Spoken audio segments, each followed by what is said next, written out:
Tell me, can you see the stars? We're just running forward in the dark. Tell me, can you see the stars? We're just running forward, still wide awake, wide awake. Tell me, can you see the stars? We're just running forward in the dark. Tell me, can you see the stars? We're just running forward, still wide awake, wide awake.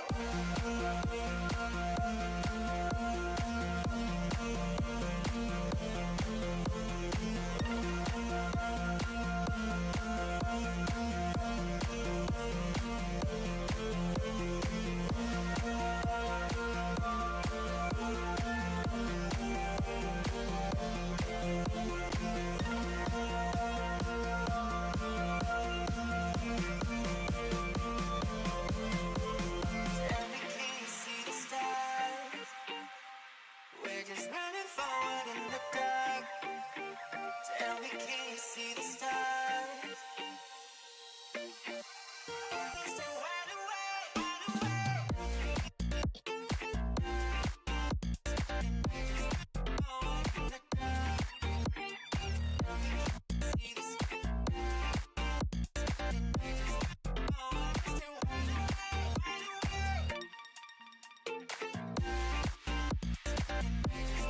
Forward.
going? How's it going?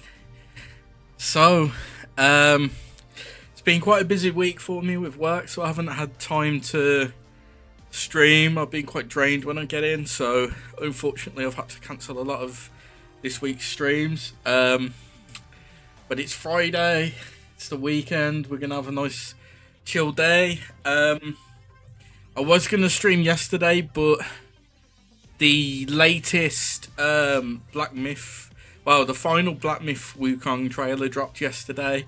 It was so good. It revealed a lot. It mainly focused on the transformations, so we got to see a bunch of new transformations we'll be able to do in the game. I've done a video yesterday that I've recorded, and it's basically going over the trailer, what we kind of saw, what I kind of think we can expect, and sent it off to the editor today, so hopefully that'll drop sometime this weekend or early next week. I'm also planning on doing a League video tomorrow. There's some stuff mentioned, so basically my last Wukong video I didn't get too much good reception with the Wukong community. A lot of them, in the simplest way possible, a lot of them tend to have a lot of copium, thinking Wukong's like in a good position. There's nothing wrong with him because he's just about playable as an assassin. But there's a lot wrong with him. My last video was just kind of like briefly explaining, like, you know, what I do in his current state. But there was something mentioned by Freak recently about wanting to turn him more into a fighter in the long run. And it's kind of got the old wheels turning in my head. Also, hello Reg, how you doing? So I do want to do a video on that because I think after playing like some more Dota 2 and kind of looking at some of the MOBAs again, it's kind of like refreshed my memory on like, oh, well, he could do this, he could do that. So I've kind of put together kind of like two ideas. One's kind of more skewed towards being like reworked as a fighter, whereas the other one's kind of reworked towards an assassin, because right now I feel his kit is split into being like a fighter bruiser and a assassin diver. I think the best route to go personally for Wukong would be to make him a fighter bruiser. You know, building stride breaker, being in your face. Essentially his passive and Q kind of scream fighter bruiser to me, that they're about like, you know, being in combat for a long time. Obviously like the passive is like about building up armor and building up regen over the duration of a fight to keep yourself flowing through that fight. That's very fightery, like a defensive fighter passive. The Q itself is also kind of similar. It's a low cooldown, low damage spammy ability that's based around shredding your armor. You keep spamming it, you know, you get more cooldown the more you do in fights and stuff, so it's quite fightery.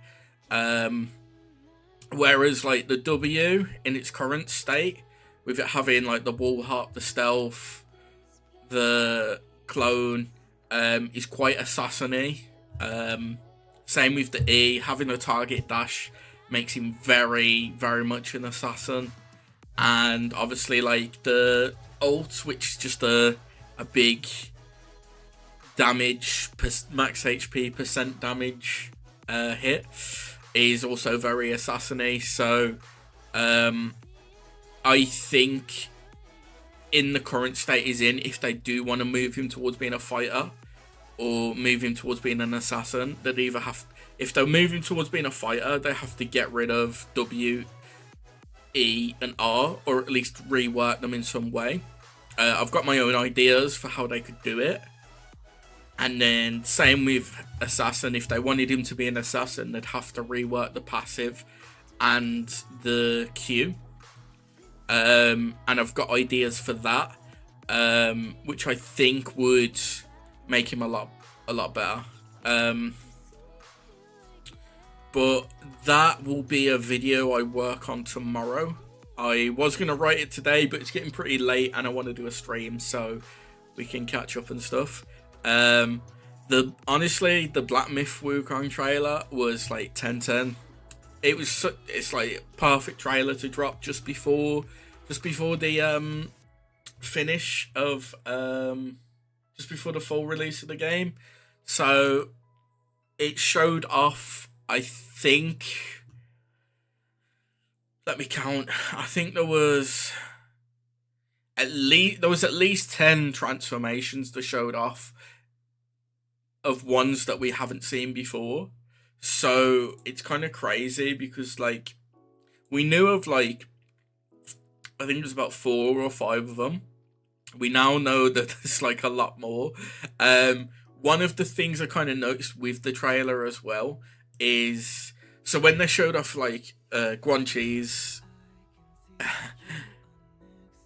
yeah, oh yeah, sorry Vorka, I don't think he's here anymore, but I think he's got work.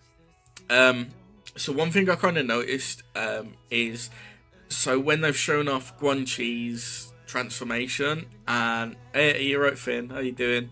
And the Rock Yaoguai's form, they both seem to be like a long duration. Like you know, you use your transformation, you turn into them, you stay as them for a while. But in the new trailer, a lot of the well, not a lot of the forms, but several of the forms they've shown were like quick transformations into the form to do like an attack or like a dodge or something. So I have an idea that some of the transformations we get are going to be like long durations, and some of them are just going to be like, you know, activate to dodge the next attack or activate to turn in and do an attack. It looks like, at least from the trailer, it looks like the way we're going to actually get our transformations is by catching enemies in the gourd. So it's kind of got a little bit of a Pokemon aesthetic to it, which is pretty funny.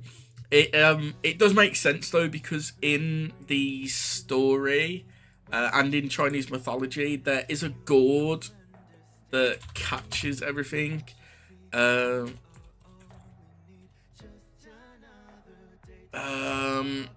I can't remember what it was. Let me find out what it was called.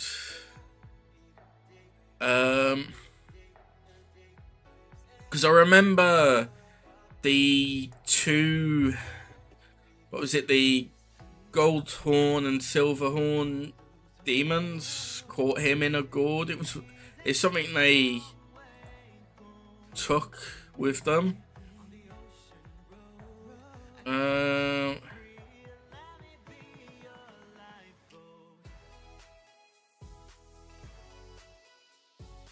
don't know. I can't remember what it was called, but it was basically a gourd in the, or like a bottle in the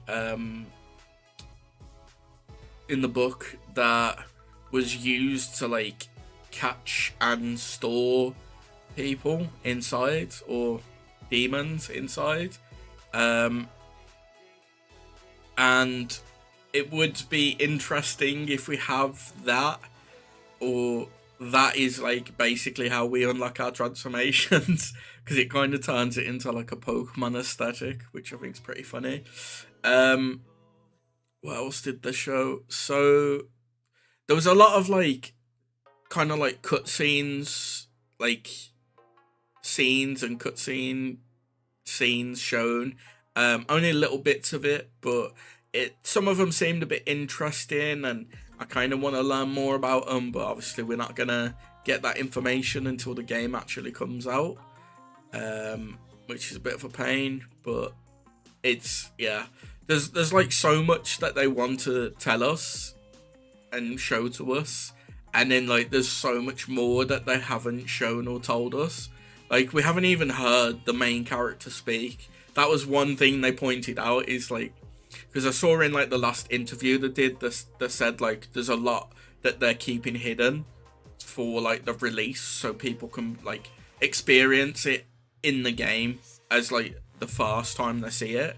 And they were like, yeah, that's why we haven't even shown like any scenes where the character is speaking.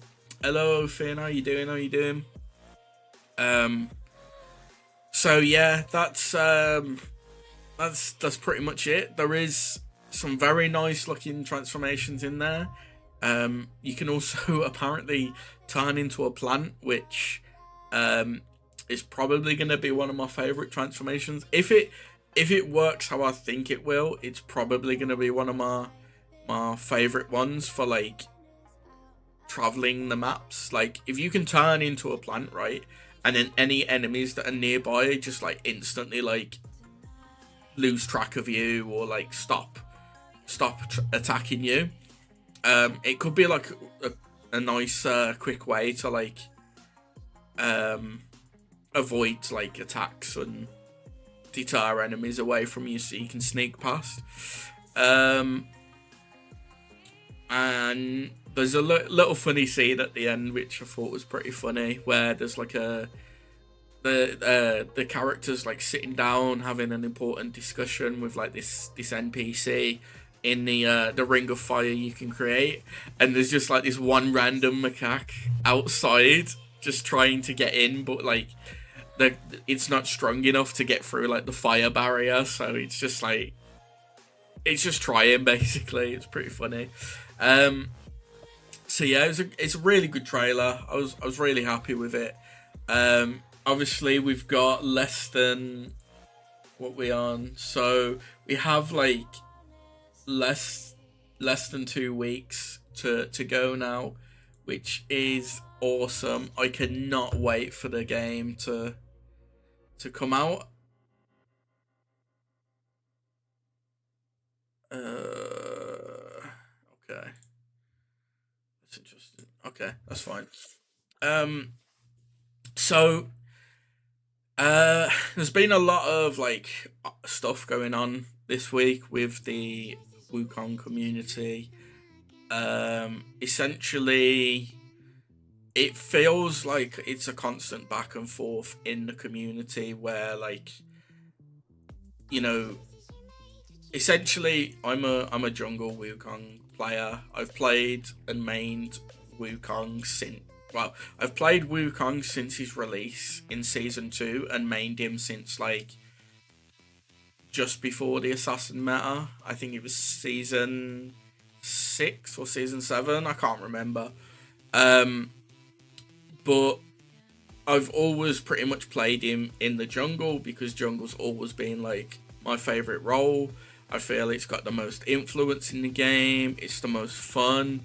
I find laning quite boring, because it's just like, you're just basically back and forth with one person the entire time until a jungler shows up, which I find pretty boring. And even though the jungle is kind of like a PvE role, I'd also argue that lanes are like more PvE, because like you're constantly focused on farming minions with the occasional like trade. So it's kind of like, yeah, both lanes and jungle are PvE roles pretty much.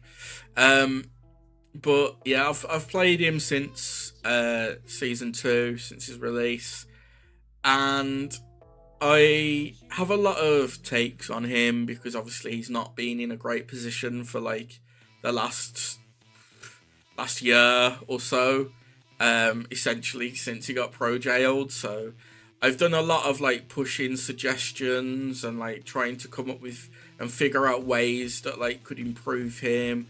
Tried to get the community to like band together a bit, so we can actually like say to Riot like, this is our issues with him, this is what we want. But it's probably one of the most divided communities that I've seen. Like, the there's a lot of players in the Wu community that just hate jungle Wukong. They hate the idea of Wukong being a jungler, and I have to keep reminding them that that is his main role right now. Like if I go to u.gg, which I'll do now, because I don't get why, but they get so pissed off about it when you correct them. So looking, if I sort it by all ranks worldwide, jungle right now has a 1.5% pick rate, and top has a 0.9. Now it's gone up this patch because they've just announced buffs, but it was 0.8 earlier in the patch.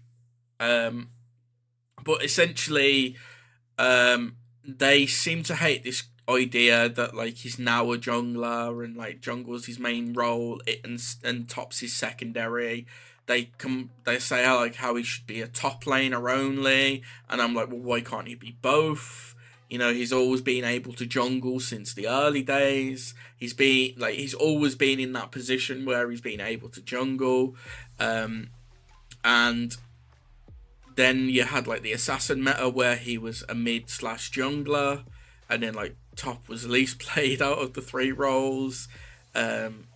Since his rework when the rework first happened, he was picked top, but that was quickly like dissolved into like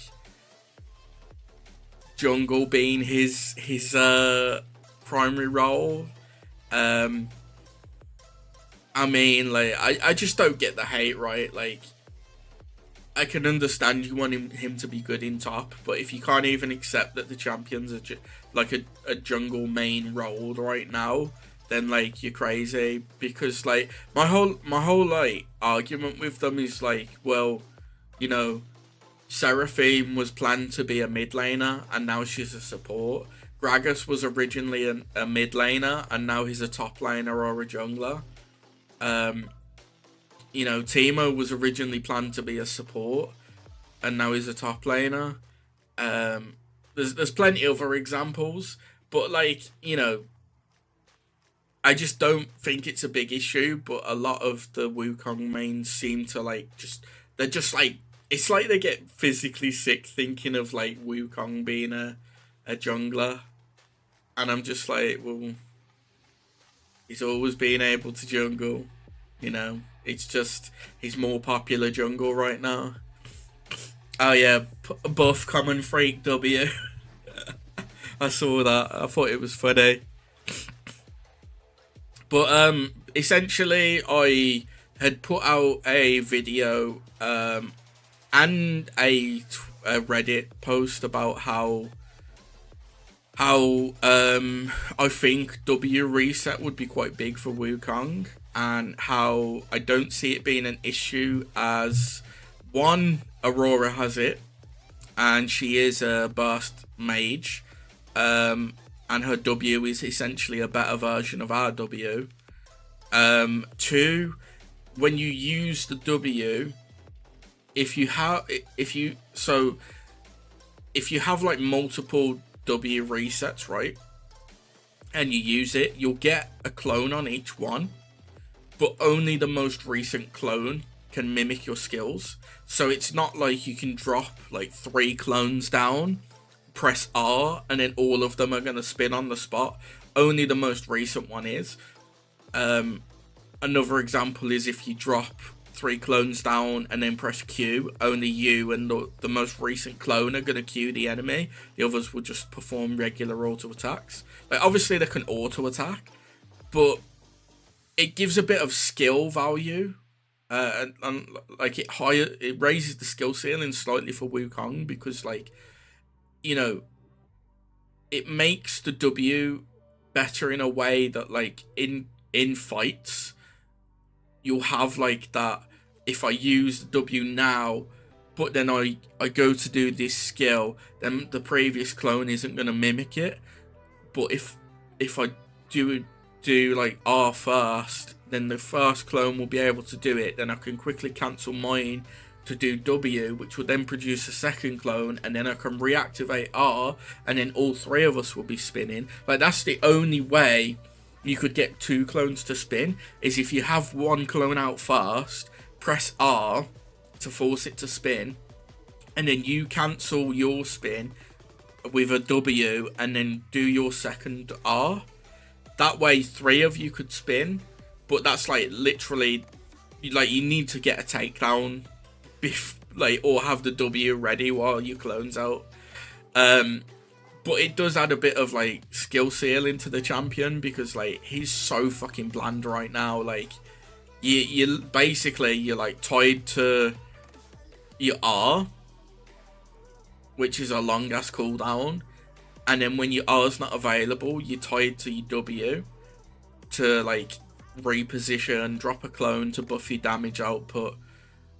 And then, like, what do you do from there? You spam auto attacks and Q, and then you drop the occasional E, which does like 0 damage, just to maintain the attack speed buff. That's it. That's all he does right now. It's so boring. He's gone from being like this trickster that plays around doing like AD damage. He used to be classed as like an AD caster, so he was an AD champion, but he did more damage through his kit than his actual auto attacks. So like he played around his Q to shred the armor, then played around his E to do some damage, then finished them off with R and stuff. So I made the suggestion that, like, you know, perhaps we need the clone duration to scale on W, because three seconds isn't enough for the clone, especially like when like on Wild Rift, you can, when you upgrade it, the clone duration upgrades as well. I think that's something that definitely needs to be added. Then also the W, the cooldown's so long that like I think like you either need to drop the cooldown massively, which is just not gonna happen, or give it a reset on takedowns. That's the best thing you could do, is do reset on takedowns. And like everyone's going on about how like it's gonna be OP, but is it really?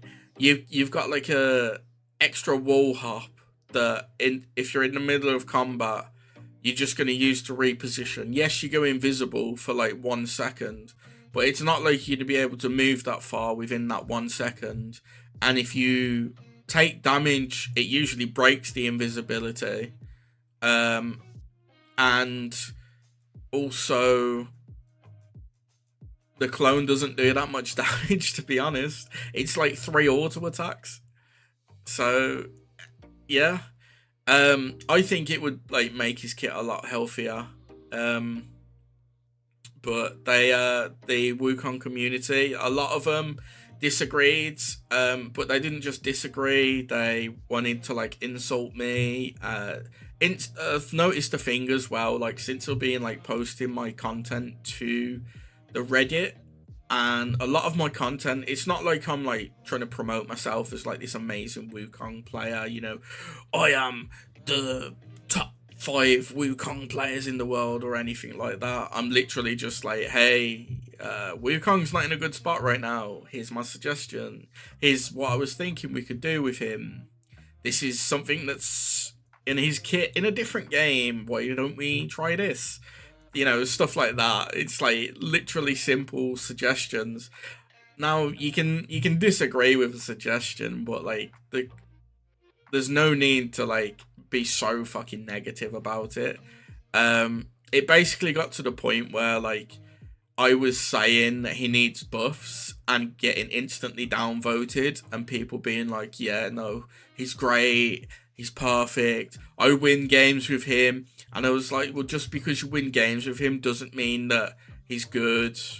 It just means that like he's playable enough to the point that you can win games with him.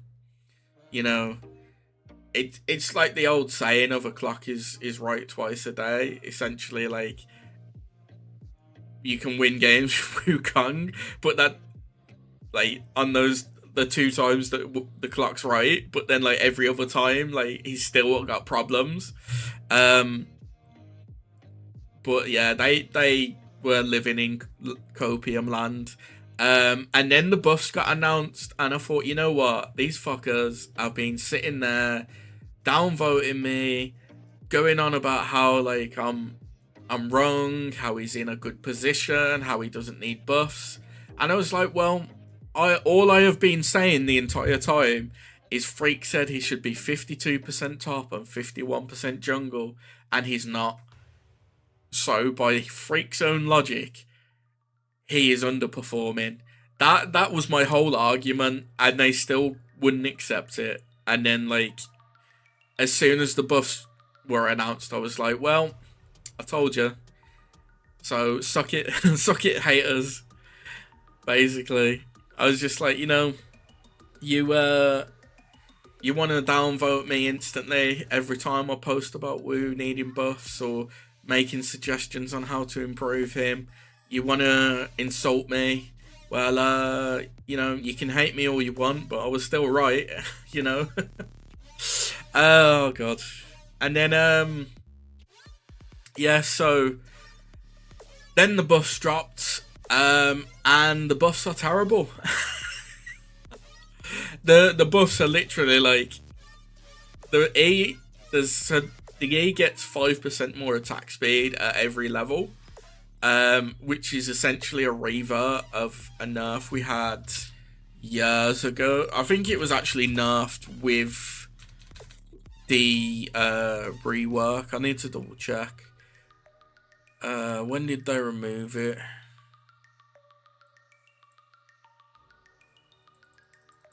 I know it was a while ago. Okay, so no, it wasn't actually that long ago. It was back in season 13. So last season. Yeah, it was what? Oh, it was one of the nerfs they did. It was one of the nerfs that did following him on from the season 12 nerfs. Yeah.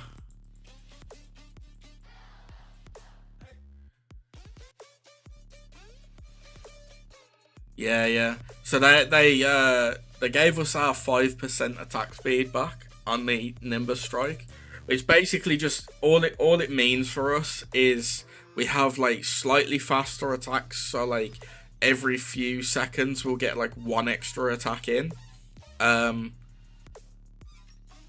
It's not gonna make a difference in lane, and it won't make a difference in jungle unless you like put like 2-3 points into E, which just won't happen because it's maxed last right now. It's not gonna make a difference.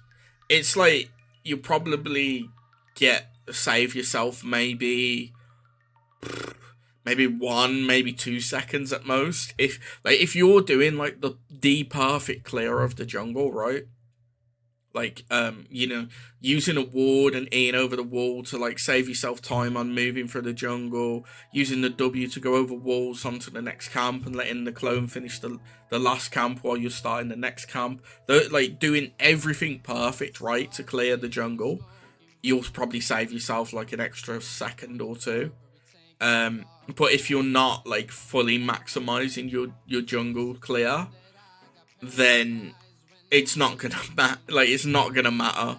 Like if you're not doing everything to optimize and like aim for that, like, because I think the fastest I've seen a clear is like 3 minutes 5 seconds. I want to say I can't remember the exact time.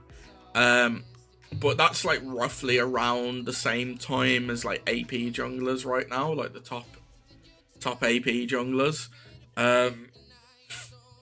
But you're relying on like getting a leash at the start for that, plus doing everything perfect. So yeah, it's really not gonna save yourself much. What EA did. So yeah, so the problem that we've got with the E having AD is, do you remember when it was Assassin meta and Assassin Wukong was like starting to dominate the mid lane. Basically they got so scared of Assassin Wukong because, you know, he was this high burst champion.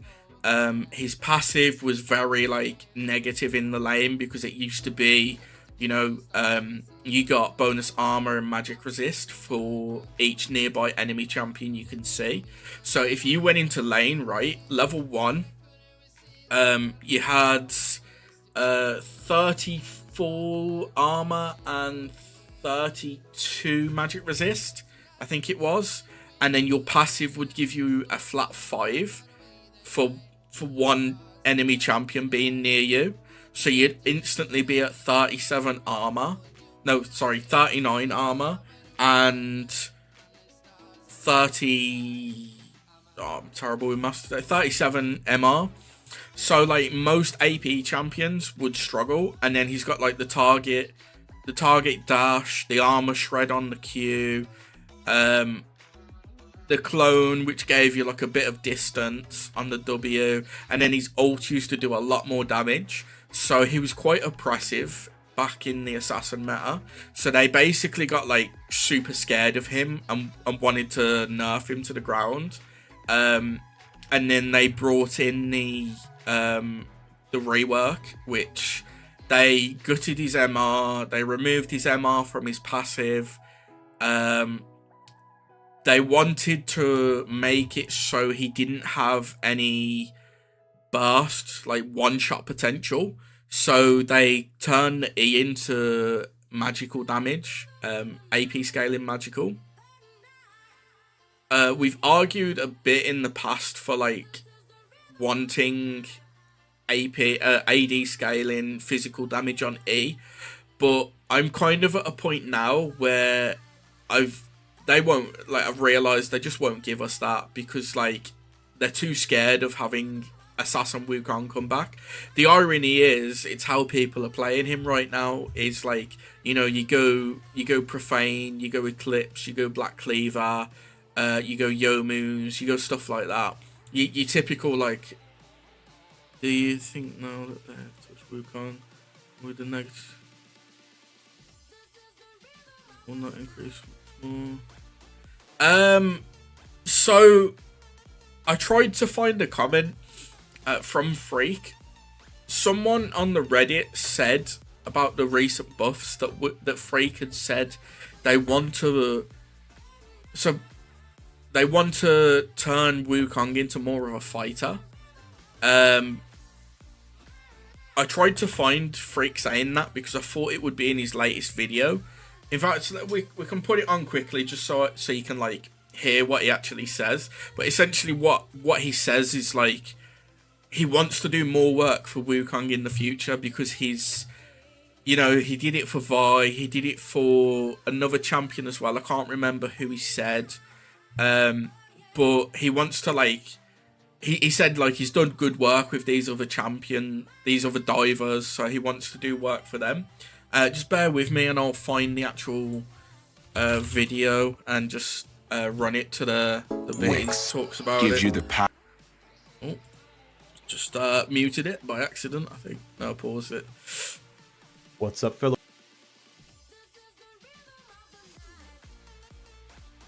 That players have fun and feel like we have to fun because his and gives this goal because the jump deep and it release all these kind of maybe for someone rating that. Thank you for hitting me. Yeah, I think. Okay, so we are at the point.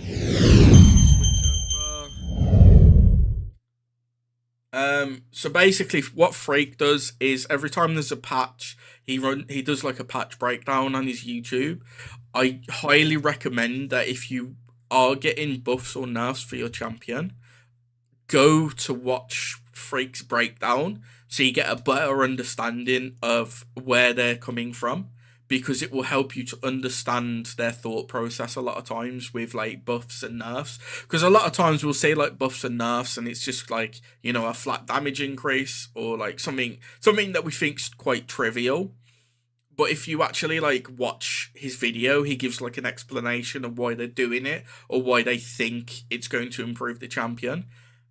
So I think the new buffs are bad, in my opinion. Like they're good buffs, right? But they're bad in the context that they don't fix Wukong's issues. But Wukong has so many issues right now that I genuinely think the only way that we're going to be able to see him do well is a rework. So let me just put this on for you.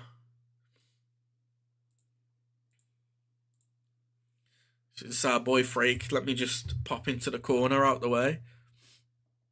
And I'll just pause music so we can hear it better as well. Moving on to Wukong, simple Wukong buff here. Wukong is very easy, very straightforward. His combos are pretty intuitive. Yeah, Wukong is a pretty easy champion. So he's like 50% win rate in top lane and 49-ish in the jungle. I think realistically, Wukong can be 51 in both roles. If he doesn't get pro jailed. I think this champion is relatively easy to play and straightforward, and that's probably a fairly appropriate win rate for him. 51 in top and 50 in jungle is going to be roughly what's happening here. He has basically no pro presence, and again, this champion is weaker than he's supposed to be in solo queue, so free real estate, absolute free buff here. Here's a fighter who used to be pro jailed, who isn't. Great, we get to buff him. Awesome. We're buffing the base armor on his passive by 1. 2 reasons for this. 1, this actually allows mathematically, if you don't buy any bonus armor, the percent physical durability from full stacking it to be roughly the same across level. So because it's currently 5 to 9, the late game value of his passive is higher than the early game value of his passive, assuming you're only buying like plus health and like ability haste and attack damage or whatever. By raising it by a flat 1, this disproportionately buffs it early game, which makes that flat. I'm a nerd. I like this kind of... I'm just going to pause that there. So basically, I don't think the armor buff is going to do much. Essentially, it's like it's going to balance, like Freak said, it's going to balance his armor so it scales accordingly throughout the leveling. So it's not just like weak early and then better late.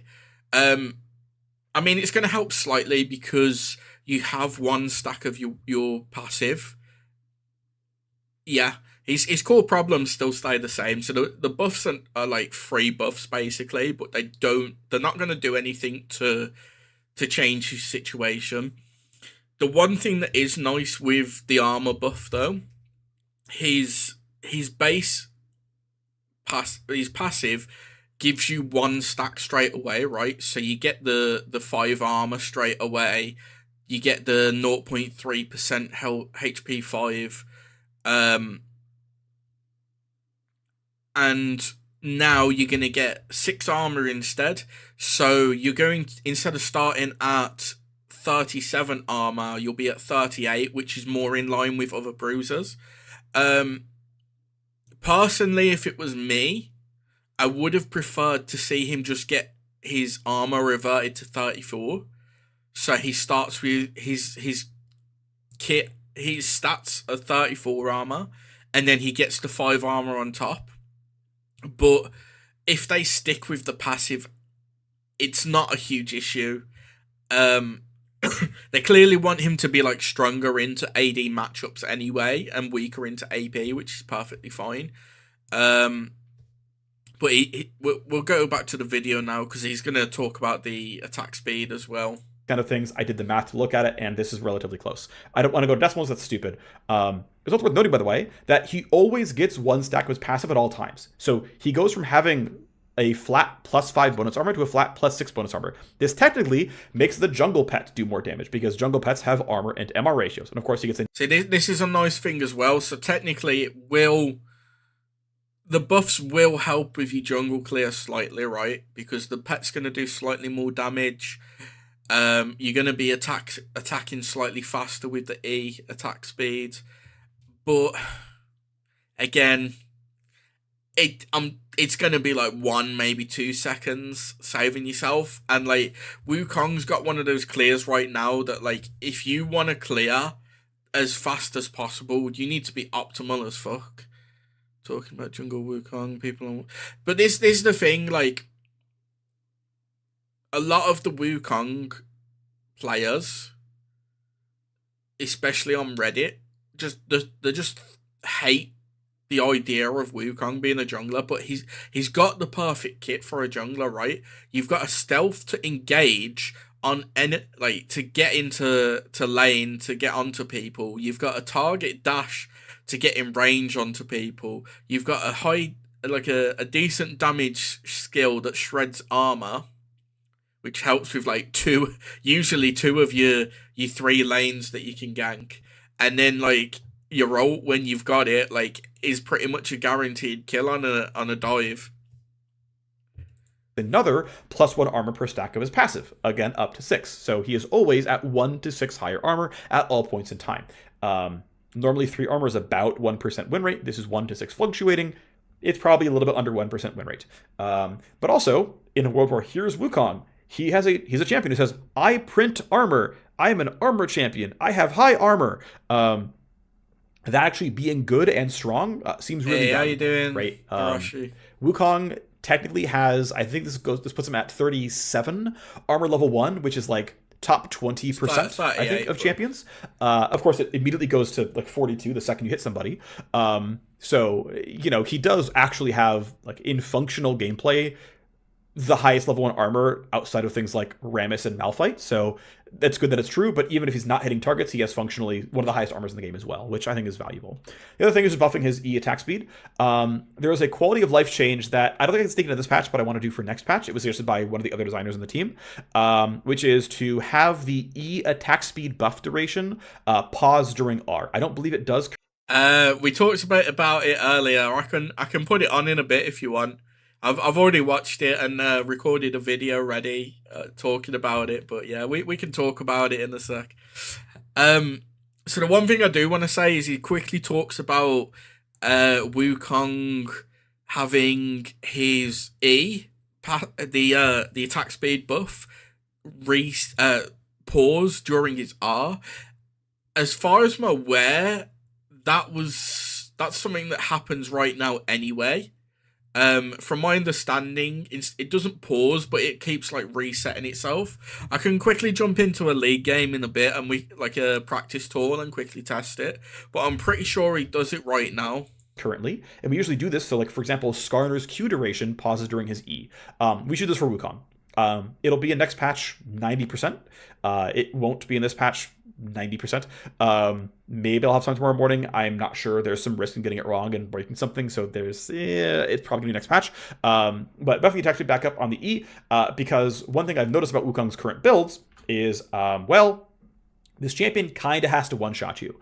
I think he actually has pretty bad growth durability. His health growth is under 100. That's pretty bad for a melee champion. Yeah, he can turn invisible. Yeah, he's kind of evasive, whatnot. But like, my current like obsession is, let's make melee champions feel like they're functional in combat. And some of this is just simply how much damage in the game. Absolutely, right? And lowering the amount of damage and lowering the amount of gold in the game will help with that sum. I think that is quite meaningful. And some of this can be tweaking fighter items, make sure that they're durable enough, whatnot. But anytime a diver like Vi or Wukong are building lethality, and Wukong's current builds are pretty much lethality builds right now, means that it doesn't feel like he can play diver instead. It doesn't feel like he can build the Stride Breaker, Death's Dance, Sterix Gauge type of items and feel functional when that's the case. This might mean his base damages suck. This might mean his overall durability is not good. This might mean his overall cooldowns are too long. There's a lot of things this could be. I have not spent time deep diving into what the issues with Wukong are, but I would certainly like to make sure this champion can feel good building fighter. I made changes to Vi late last year, I think. They did a really good job of getting her like less pro-jailed and getting her to be able to build fighter and feel good about it, and they were generally pretty successful. So hoping to do that as well. I mean, this worked for Aatrox on top, so worked for Rek'Sai. So I've had a pretty good track record with making champions feel like functional fighters. Sometimes it takes time for players to adopt their builds, but usually they've been well received. Usually they've been pretty positive, and I think they're good for League of Legends. And again, this can be approached from a couple different scenarios here, from a couple of different avenues, but in general, yeah, how I'm feeling about this kind of stuff. So, okay, great. Wukong getting strictly buffed by about 1 to 1.5% win rate. So there's a lot to take in there. Essentially, we could be seeing more buffs in the next patch. but it looks like they're looking to change him later on this season anyway. Um, I feel it when he's talking about changing like Vi. From what I remember, let me just Vi changes. Let me have a look at Vi's patch history because I think it was just mid scope changes, was it? So 13.7, 13.13, 13.17. So yeah, so some stat changes, minimum base damage reduced, maximum base damage reduced, minimum bonus AD ratio increased, maximum bonus AD ratio increased, base damage reduced, AD ratio increased, AP ratio increased, shield health ratio reduced, cooldown increased, shield health ratio increased, cooldown refund increased. Yeah, so it's more along the lines of kind of like a lot of adjustments. I do think though that they just need to like take Wukong and rework him at this point.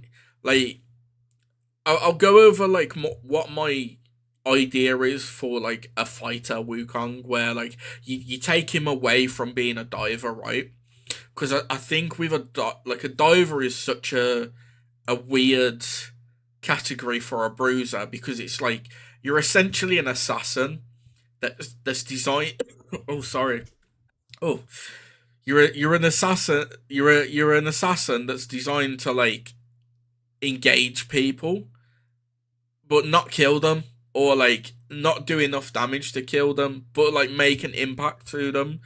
So like Vi, for example, Vi is okay at it because like she's quite tanky anyway for a bruiser. Um, she does decent damage. She shreds armor. She can like pinpoint someone and like do a good chunk of damage to them, and I mean she can finish them off to be fair. Um, but she's also like, yeah, she's got CC pre 6. That's a big thing. That's a big issue with Wukong in my opinion. So if it was to me, I'm gonna do a video on this anyway to go like more in detail. But essentially, it would be like a mix of keeping certain things from his current kit and adjusting them or changing them slightly, and adding some new stuff. So, passive. It's pretty gay. Good to know, dude. Anyway, what I was thinking is keep the passive because the passive is designed for a fighter anyway. You get stacking armor, you get stacking regen. Beautiful. Does the job. The Q, I do have an idea for a Q, which I'll save for the video, but as is, the Q is fine for a fighter. W, I think the biggest thing they need to do with the W, if they were to transition him over to being a fighter rather than a diver, because I am. Anyway, one thing I would do is I would remove the stealth from the W because the stealth is very much an assassin.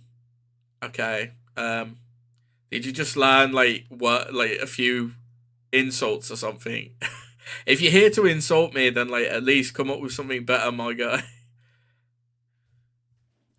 Anyway, so the problem with like him having a stealth is it's very much like an assassin kind of thing.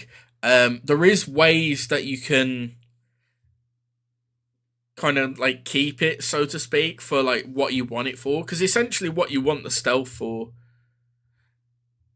Hello, how you doing, Dennis? Sad he isn't on Twitch. It's cool. So essentially what I was thinking. God, so bro, I like stream to more than YouTube, right? The only one I see that's pretty sad and that is you, Johnny, because you're coming to my stream to try and insult me, and I've got people watching me, enjoying listening to what I'm saying. According to what I'm seeing right now, there's about 21 people watching me, and you're one of them. So remember that, loser. If you want to insult anyone, then think about yourself. That loser. I don't need your help if all you're gonna do is try and insult me. So let me help you out, my brother. There you are. Think about what you've done, my guy. Anyway, sorry about that, guys. What is it with kids trying to troll these days? So essentially with the stealth, I don't think it's needed anymore. I think when the W changed, because originally it used to be a 1.5 second stealth, and you'd still leave a clone.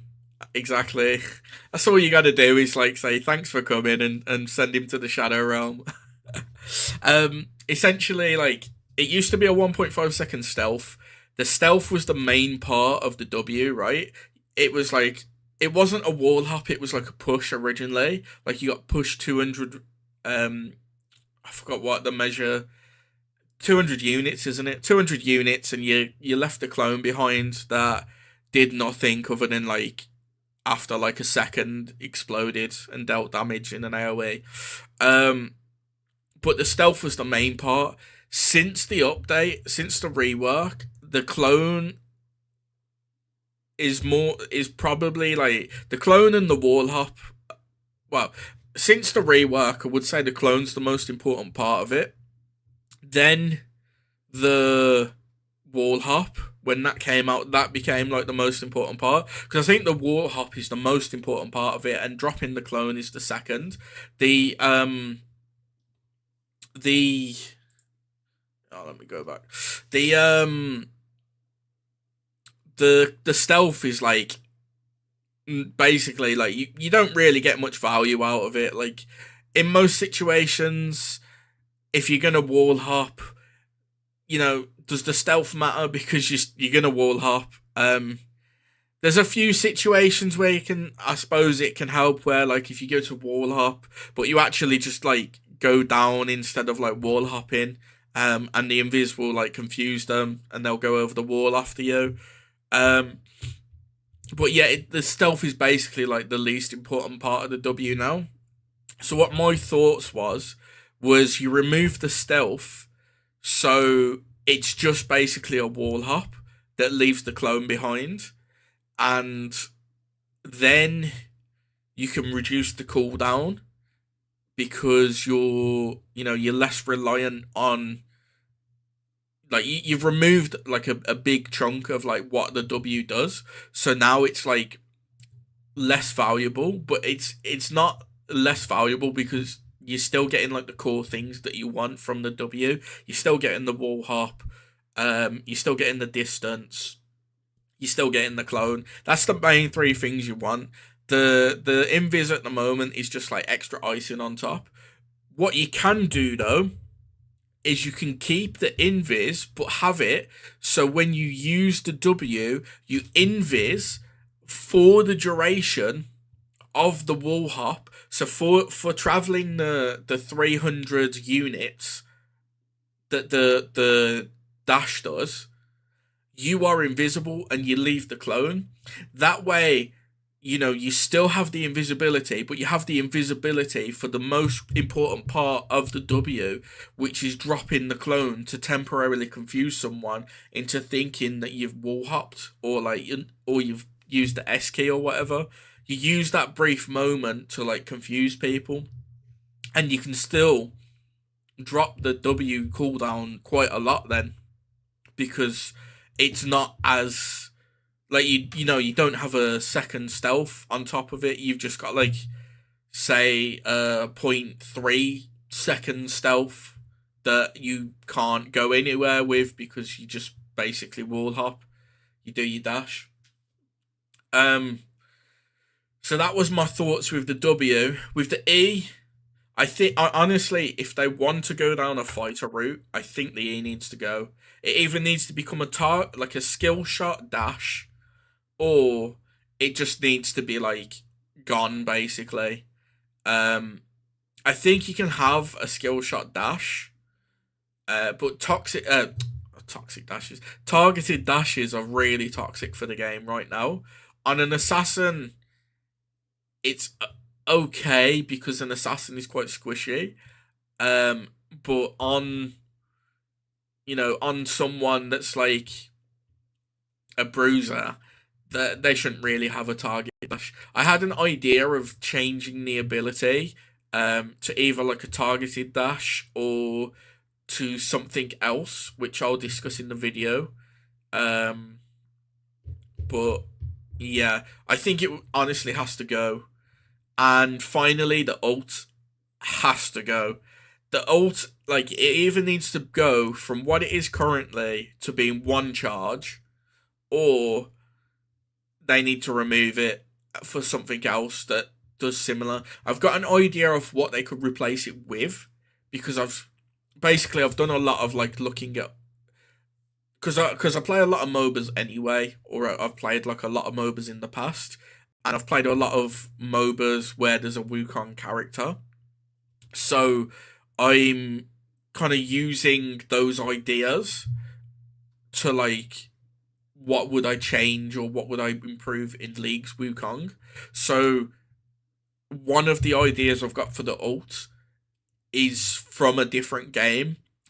I don't think it's the ult in that game, but it actually like makes sense to be like an ult in League. And it basically does the same thing that you want from the current ult in League, but it's not as like toxic basically. So I've got those ideas for if he was transitioning over to being like a pure fighter instead of a diver. I've also got some ideas for assassin if they want to like fully transition him to being an assassin. That's just like, you dive in, you one shot someone, you get out. That's perfectly fine, because right now, like, it's how you play him anyway. He's got this like identity crisis right now where he wants to be a fighter and stay in the fights, but he doesn't have the damage output and he doesn't have the sustain for it. So you just double down on damage and you just go for the one shot, because the other half of his kit is designed for the one shot. So it just kind of, yeah, it's a bit all over this place. But anyway, we'll put the new Black Myth video on for those who haven't seen it. Like I said, I have done a video. I recorded it yesterday after I watched it and sent it over to the editor today. So hopefully it'll be out early next week, if not earlier, hopefully. But yeah, we'll put it on. It's a really enjoyable video. I really enjoyed it. It shows off a lot, but still, I know there's a lot more that they haven't shown. So let's just jump in and we can talk about it. I'll start it from the beginning for you.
Dark-furred, devious-natured, hunting that guai is no simple task. You do have some skills, but this land bites.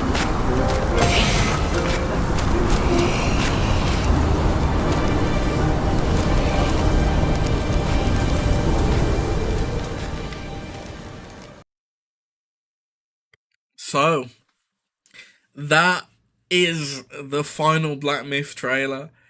And, well, so much goes on in it, honestly. Like, at the start, like, you know, you've got the landscape shots. This is something you'll actually see in the game as well. Sort of said, when you rest at the shrines in the game, it will go into like a cinematic mode. So it will be going for like all the landscape shots and stuff. So you're gonna see this kind of like shots in the game anyway when you resting at a shrine for a while.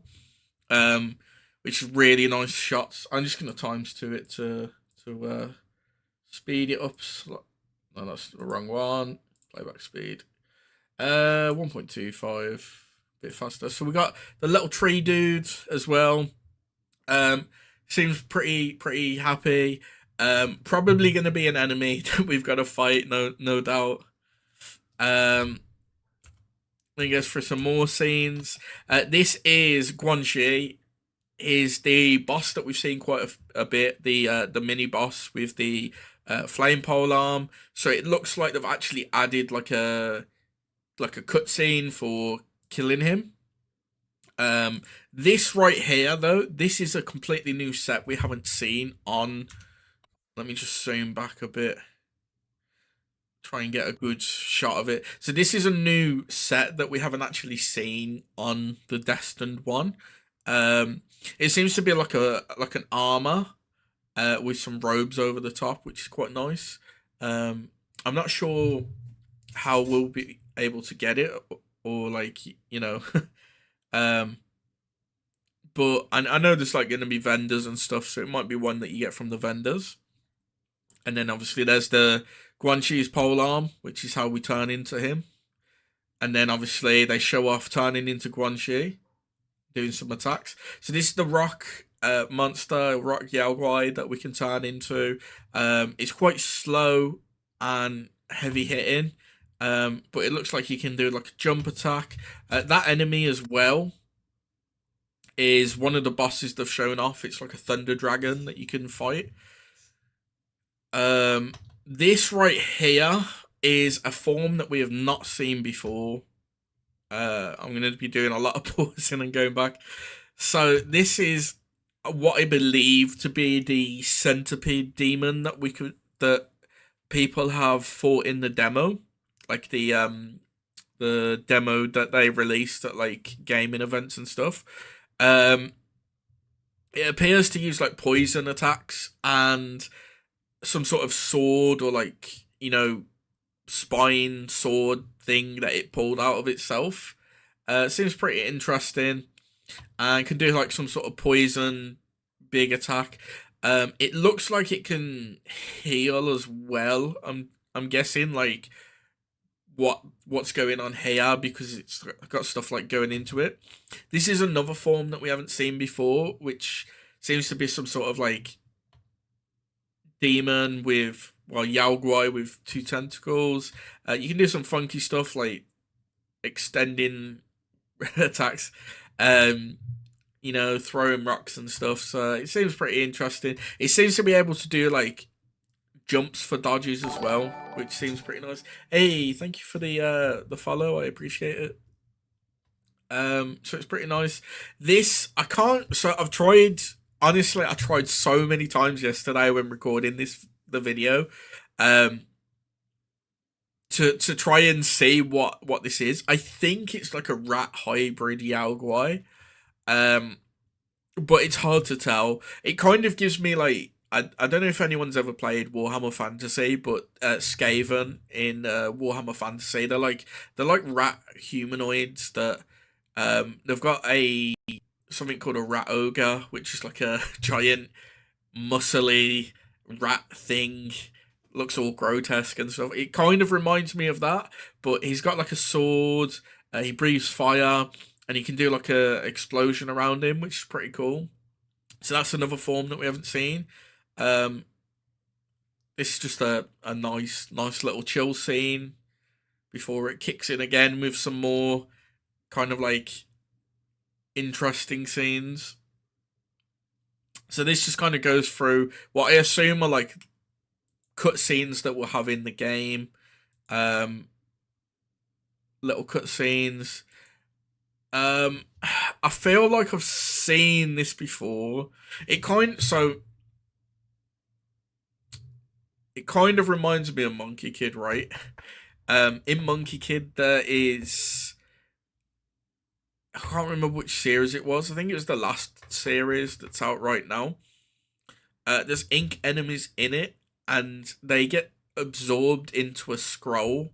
I can't, for the life of me, remember if there was something like that in Journey to the West, or Chinese mythology, because I'm not an expert on it. I just like the mythology and stuff, but it's kind of like it looks to me to be some sort of scroll, and it's like basically like a portal, so sort of. But another theory I've got. So we know there's time travel in the game. We know we're going to be able to travel between the past and the future.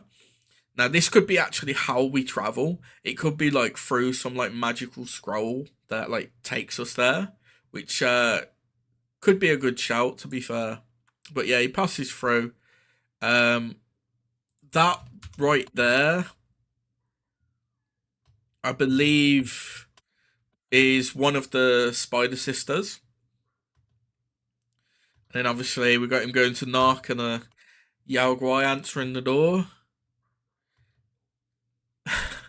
That's me. Me when I wake up in the morning going to get breakfast. Now it's some random Yao Guai. Some random baboon Yao Guai as well. Some demon, dragon Yao Guai. I think, so judging by like how this NPC is, I don't think this is going to be an enemy. It could be like an ally or like an NPC we've got to help out. So this right here is the deluxe edition armor. They've shown it off before, but they haven't shown the mask. But it does say that there is a mask. Let me just bring up Steam so I can get the full name of it. So it is the folk opera set. So you've got the folk opera mask, folk opera almsgiving armor, folk opera leather bracers, folk opera buskins, bronze cloud staff. I don't know if that's the staff that's from the set. I'm assuming they're gonna show it off together. It looks like it. And then you also get the wind chimes. But yeah, so that's the deluxe edition set. It looks pretty nice, I'm not gonna lie. I'll probably use it. I'm gonna assume that like early on it's gonna be one of the better sets anyway. So it's probably like these types of games you'll get like these types of games where like the set stats matter.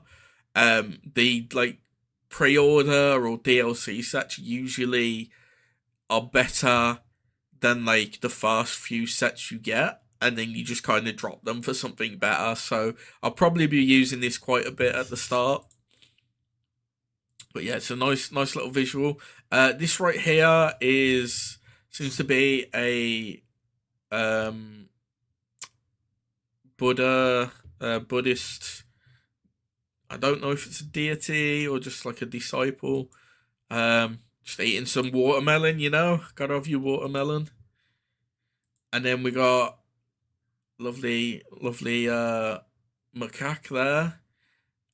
This is probably like, I feel like this is from the perspective of the macaque it shows at the end that's trying to get into the ring of fire, because you've got like the little sparks of fire here.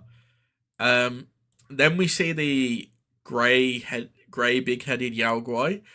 This is actually a really interesting scene, so I'm just going to slow this down just a bit so we can kind of like take on board what's happening. So obviously it's like he's just been defeated, right?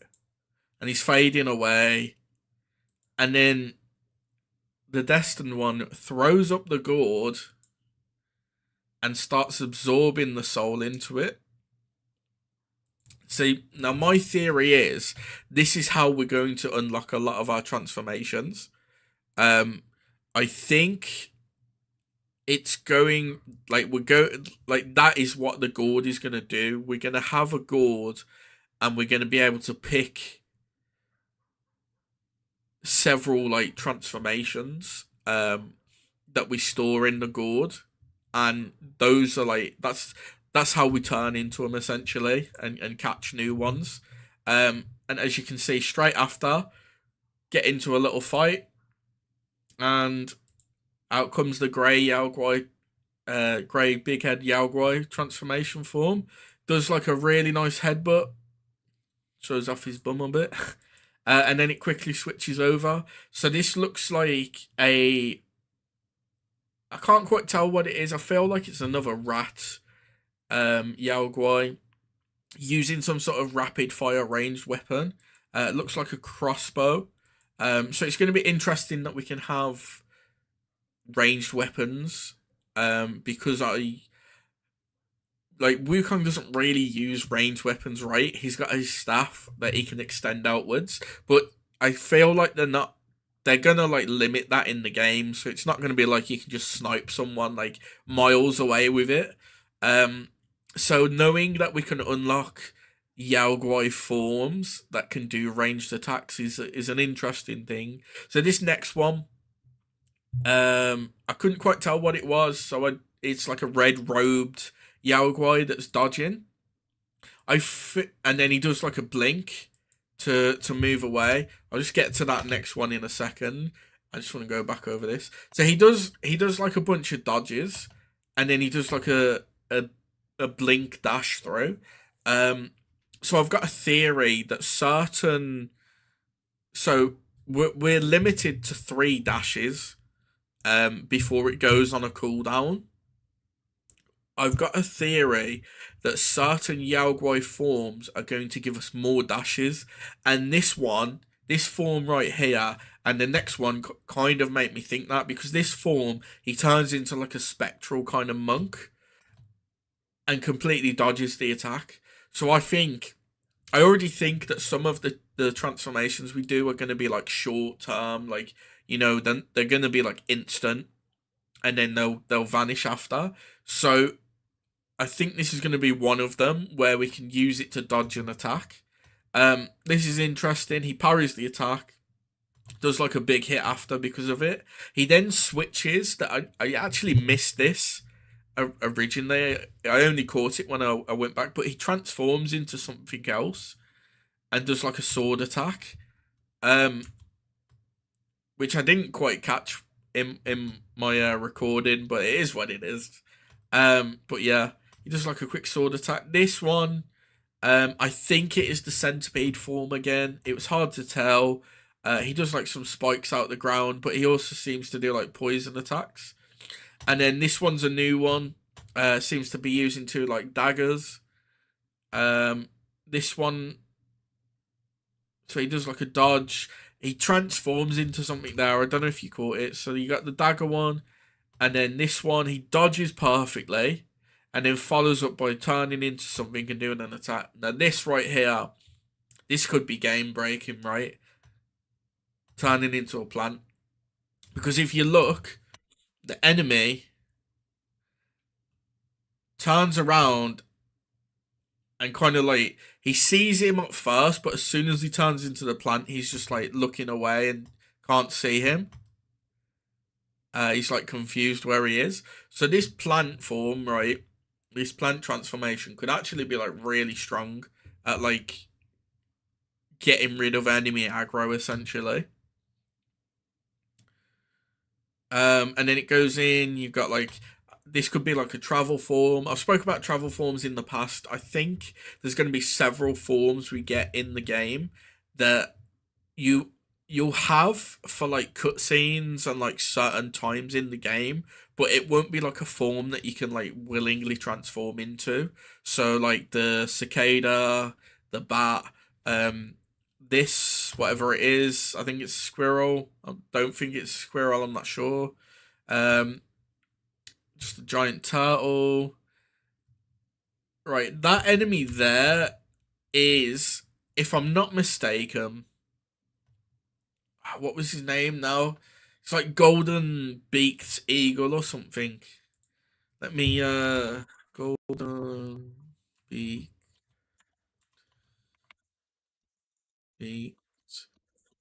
eagle.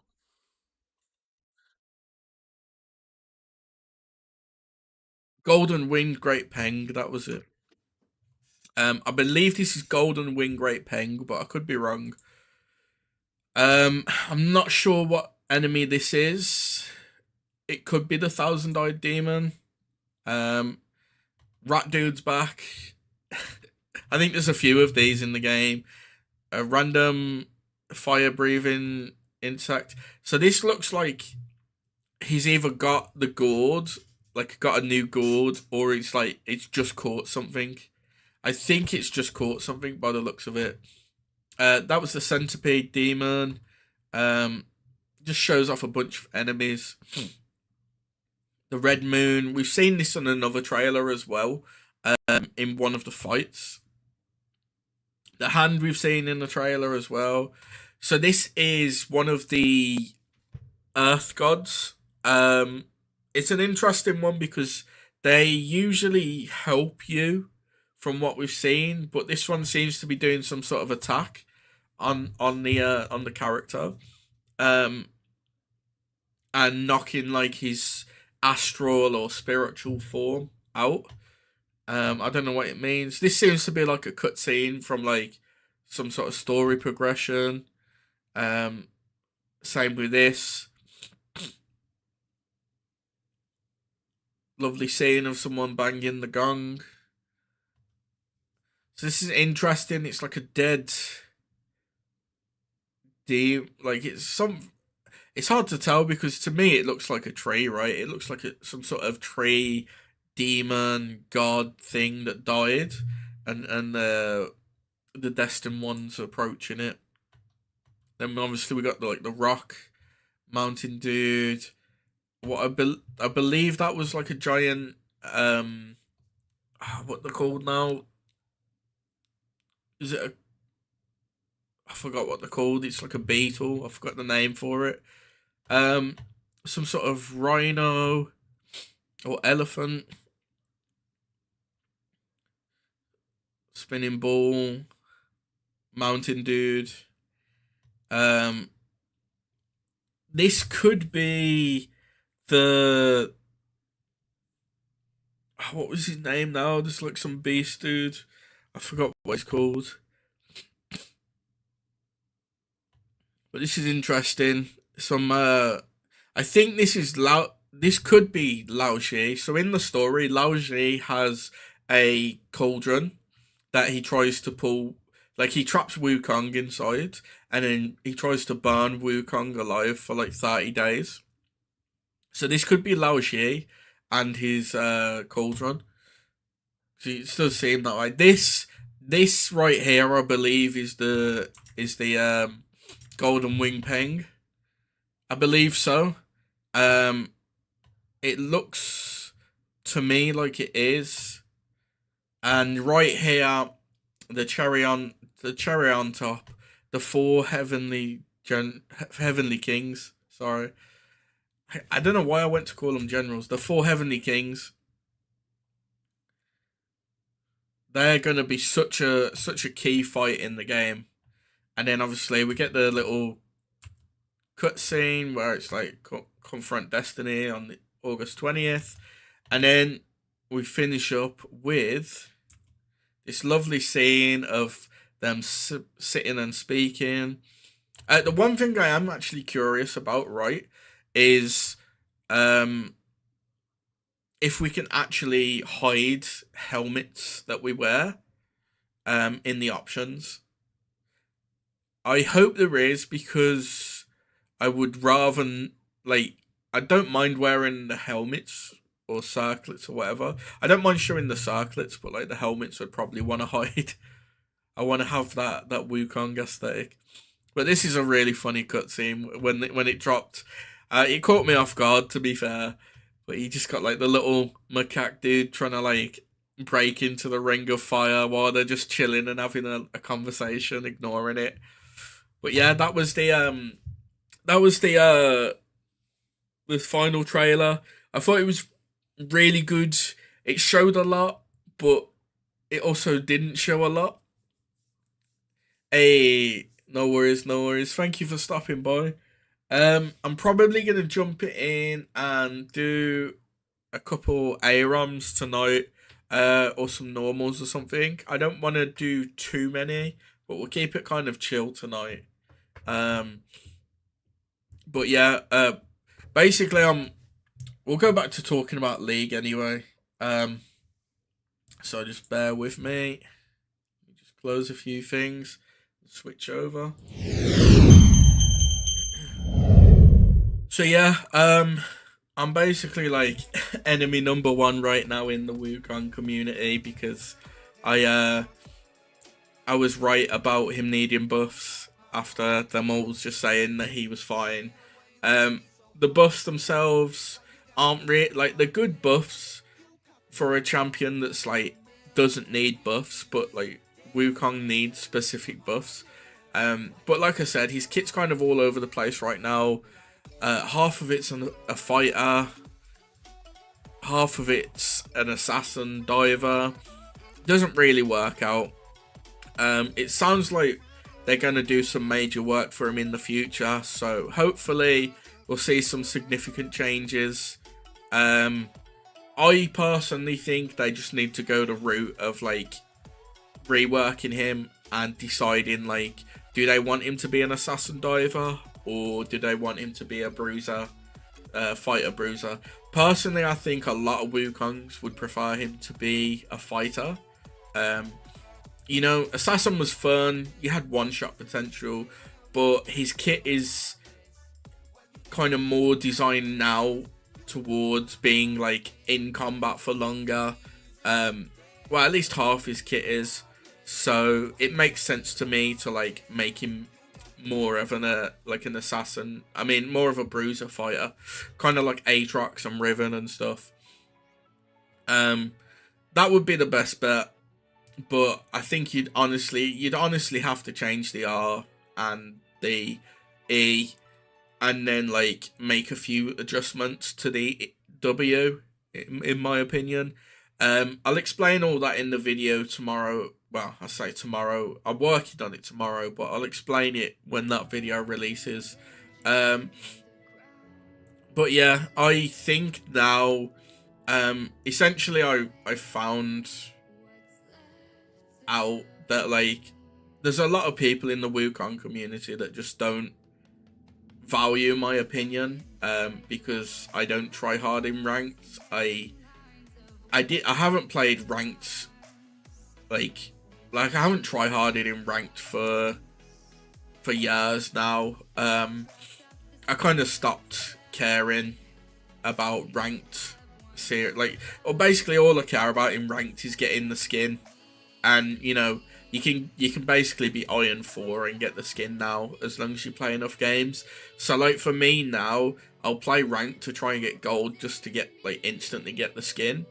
And if I don't, then I'll just play till I've either played enough games or till I've hit gold. So for me, it's like, it's a trivial thing basically. Like, I don't need to climb in ranked. If it happens, it happens. But I'm also not, like, once I've got to the point where I can get the skin, then I'm pretty much done with the split. So like right now, even like I had like a massive loss streak. So I went from like gold down to bronze 1, and I think I'm like silver. No, I was silver 4, but I dropped to bronze 1 again.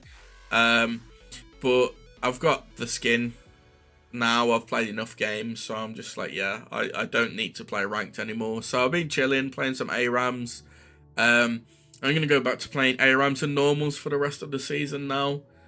I don't really care about the chromas for the skin. So as long as I get the skin, I'm happy.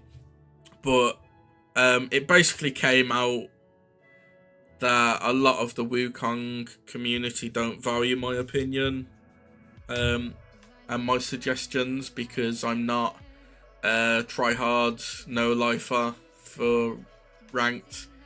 And I was like, well, you know, I've played the champion since the start, since his release.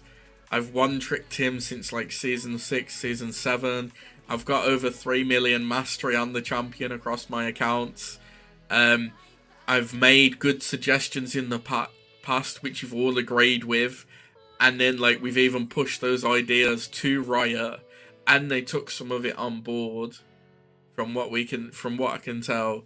Like, now you're not valuing my opinions because you disagree with me and want to like go on as if like high elo rank is everything. It's just such like an elitist, like stupid way of thinking, because like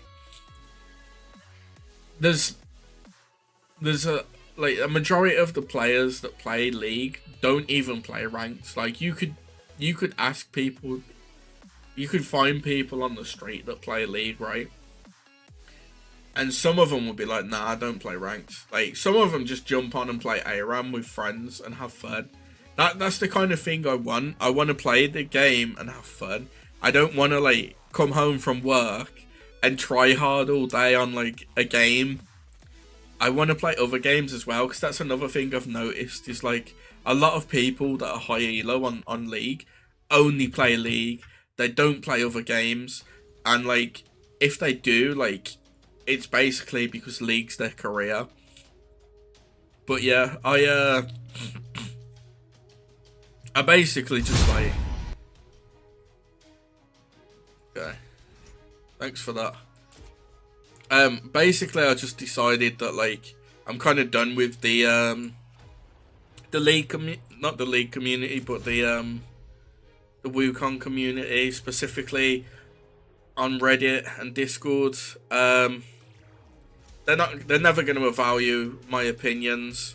They'll agree with me when I say something they like, but then they'll never value it. So I'm just like, you know what? I'll leave you to it then.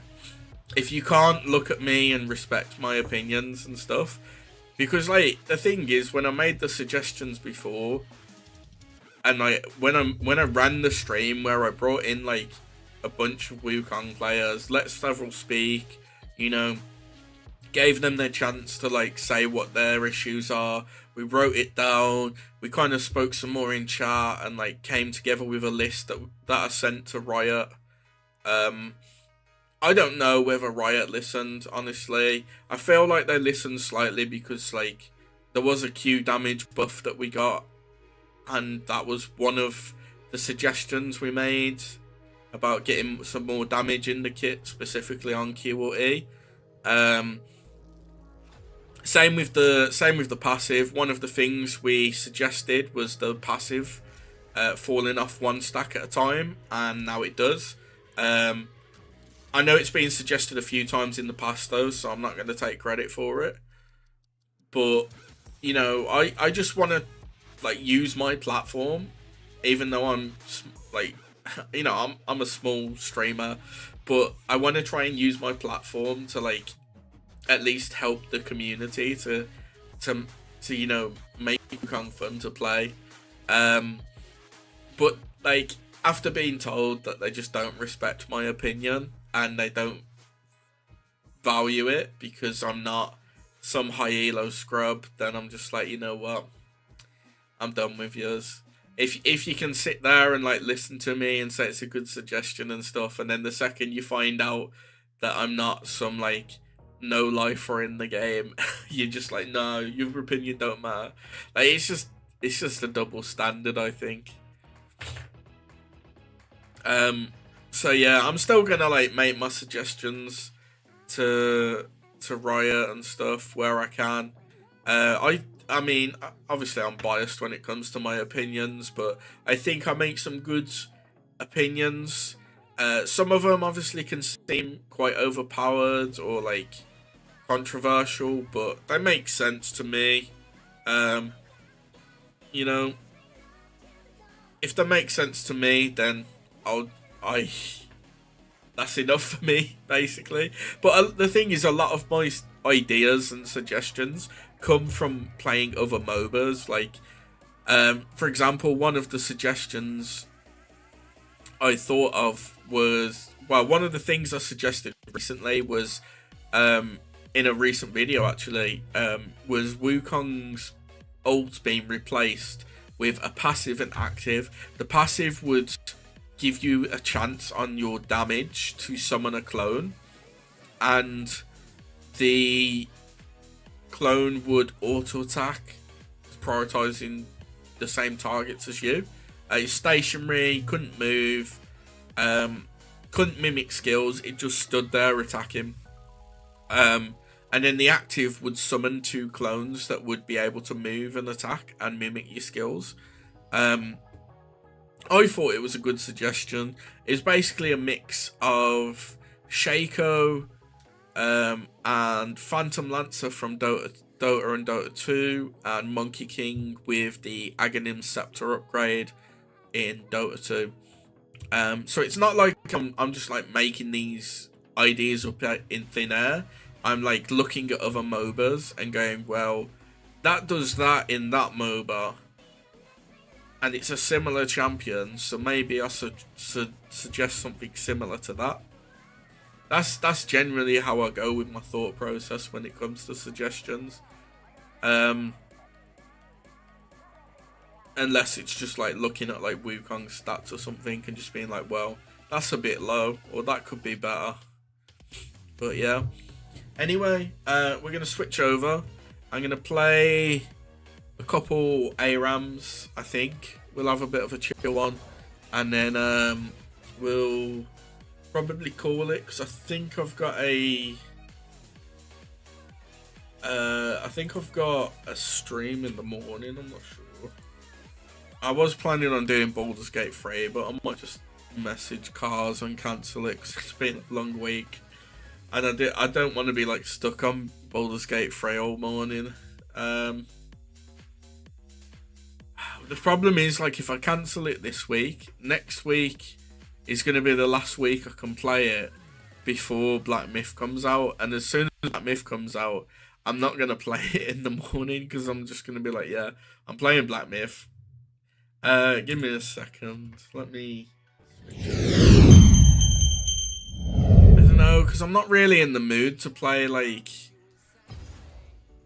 Baldur's Gate 3, but I want to at least, like, finish the story with them. I mean, we're pretty much done with it anyway, so it shouldn't take too long. We've got, like... We can essentially just go straight to the brain right now. Gave me, like, one of the best champions for this.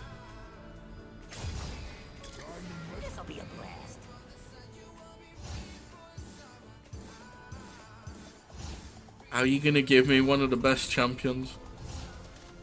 We got Pool Party and Master Arcanist. It's got to be Master Arcanist, hasn't it?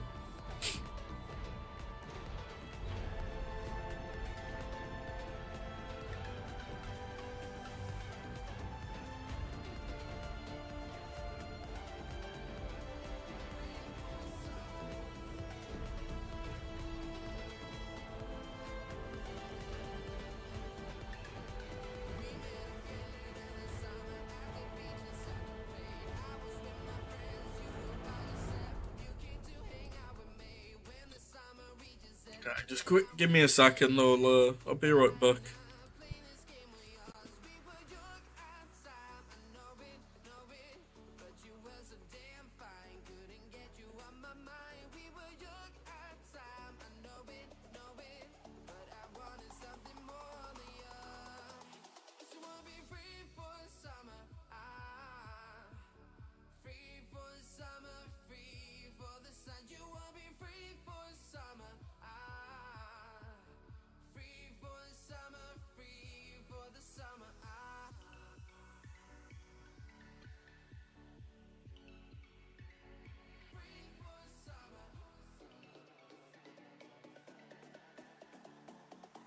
Right.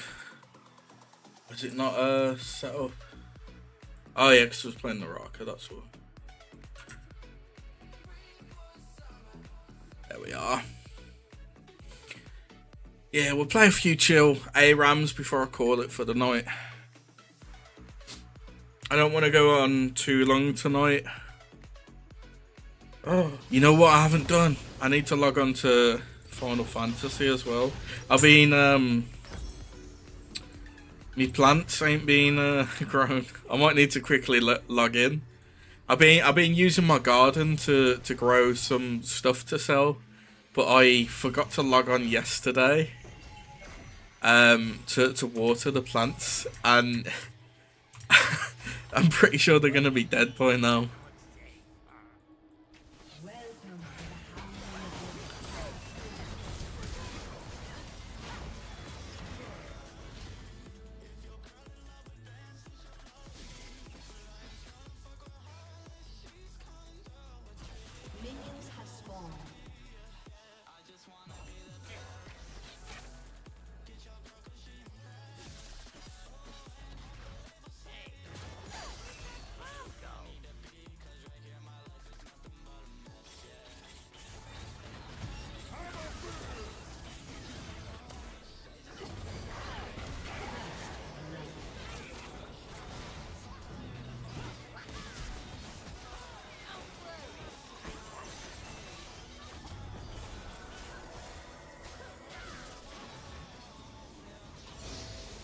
And this is tough.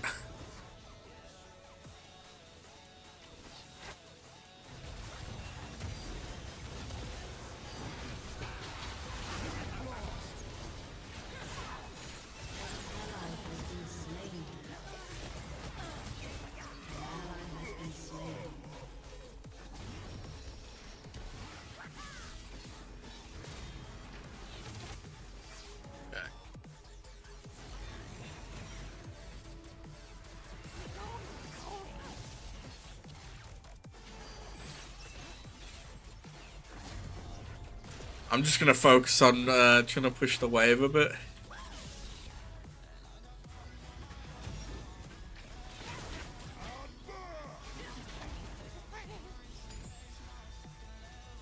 I just pop my pots here.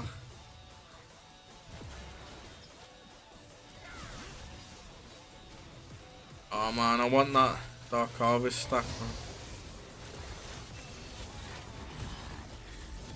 Yeah, I got a Dark Harvest stack of Singed instead.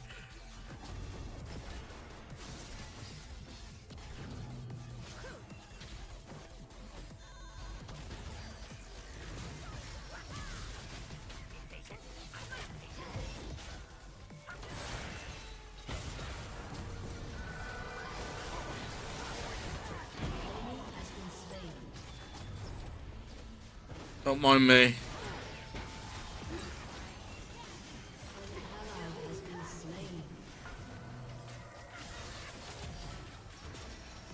Oh my god.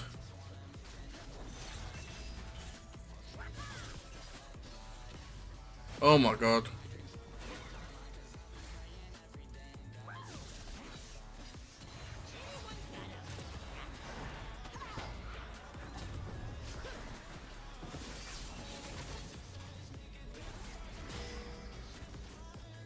This is such a bad game. I'm like throwing shit, but I ain't got damage right now.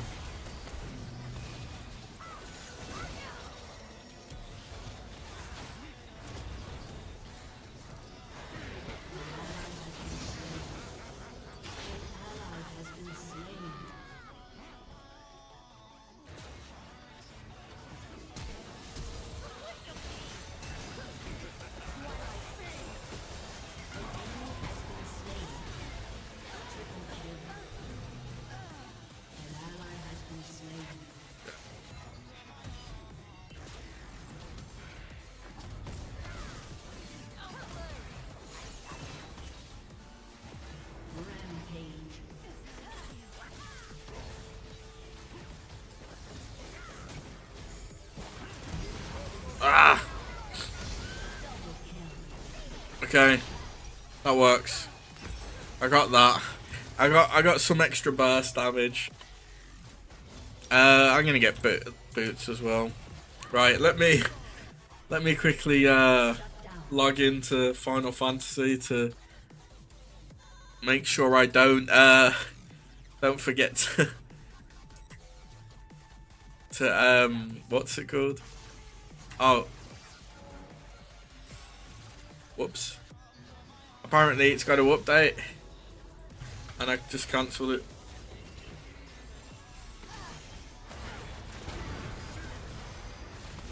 Give me a sec.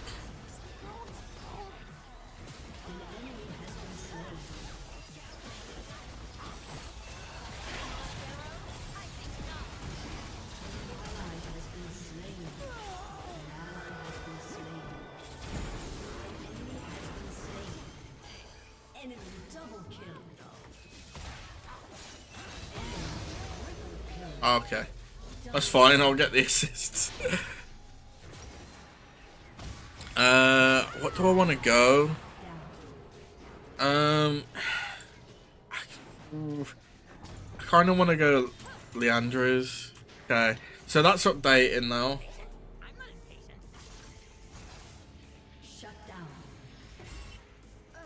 Oh, they're not dead.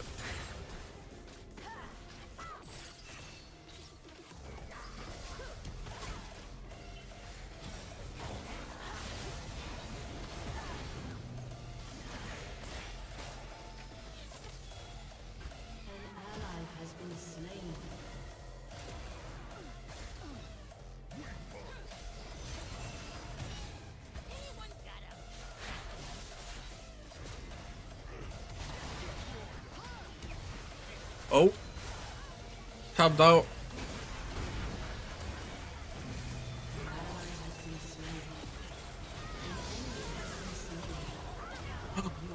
Hey, nice.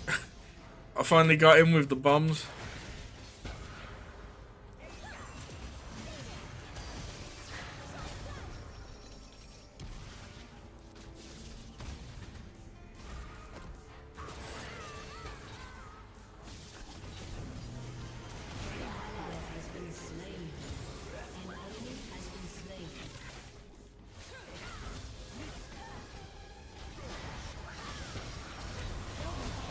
Hey, I just get them Dark Harvest stacks. That's all that matters right now.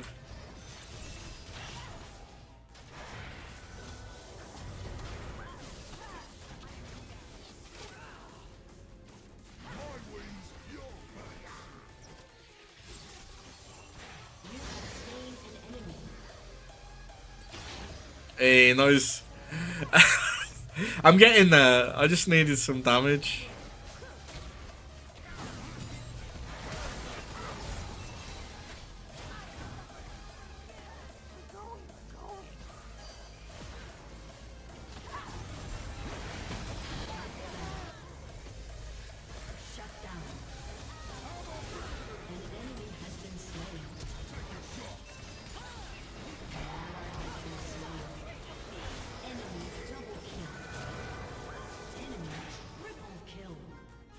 No.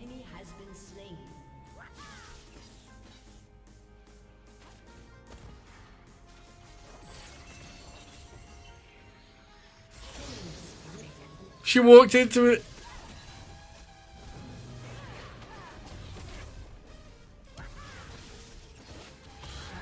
No! I hit her as well, but the shield saved her. Oh man, that's such a shame. Okay, let me check this. They've added the Power Ranger armor, I think. I missed the event for the armor, man. I was so gutted. I might have to pick it up. It's like a Power Ranger Kamen Rider outfit in Final Fantasy. I need it. Okay, we got Leandre's. We got the burn.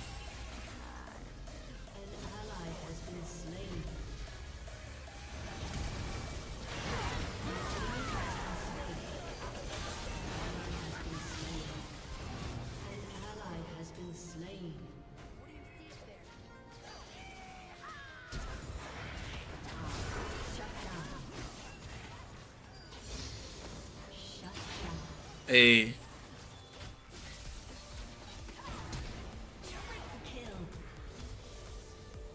The bomb just hit her and then like the arrow just followed as she panicked flash. Beautiful.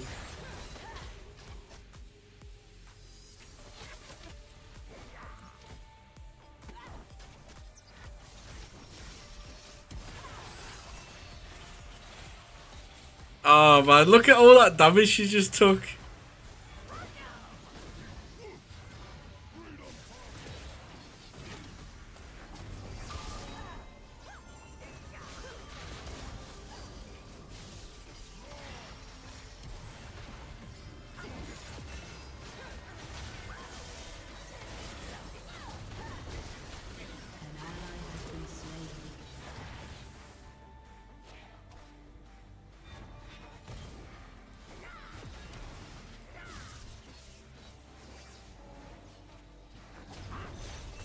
Okay, this is fine.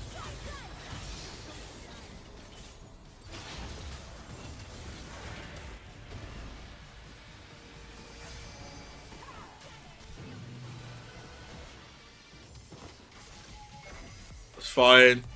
Do some damage.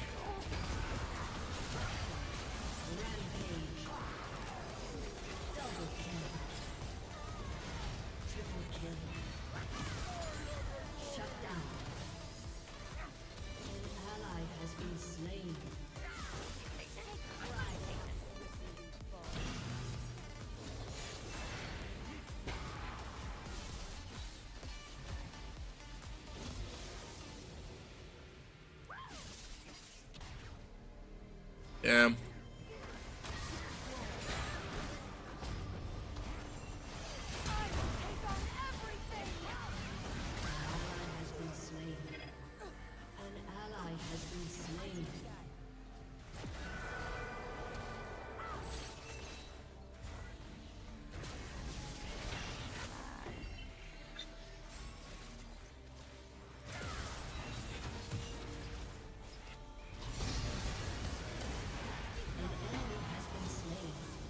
Okay.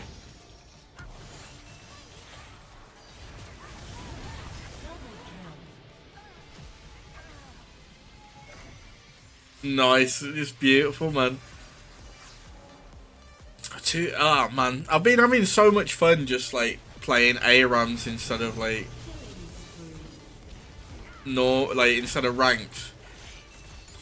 I just genuinely don't think that people have fun in ranked.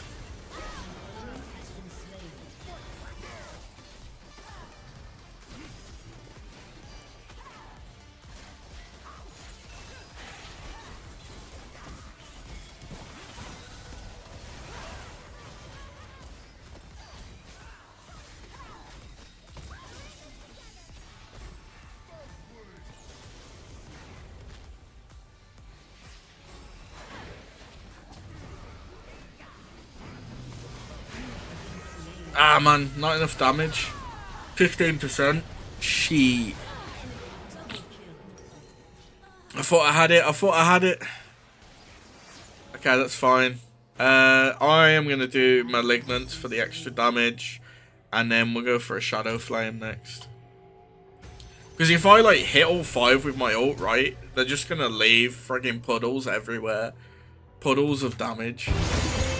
And while that's going on, I need to log into Final Fantasy.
No, I dodged the arrow as well. Oh man, I'm so unlucky. Right, let me log in and like worry about my plants, man.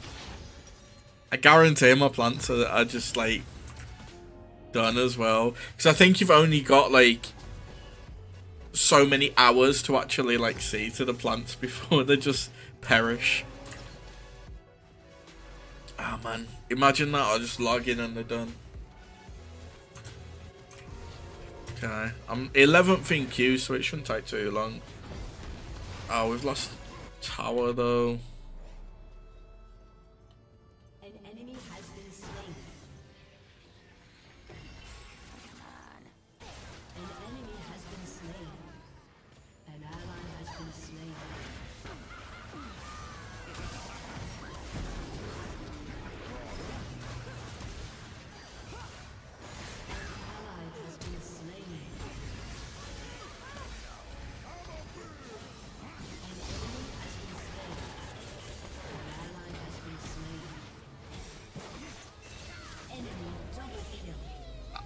He got me, he got me.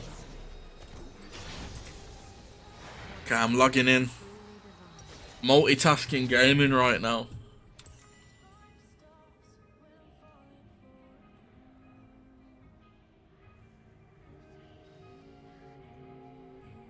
We should do alright though, because we've got a solid team.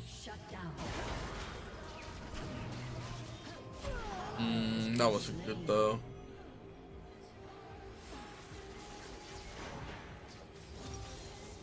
Let me sell that for that.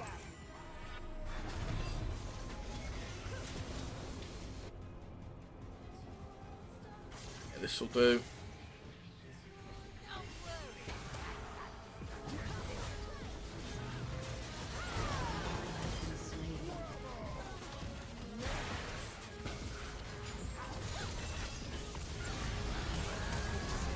No, I didn't get my ult off.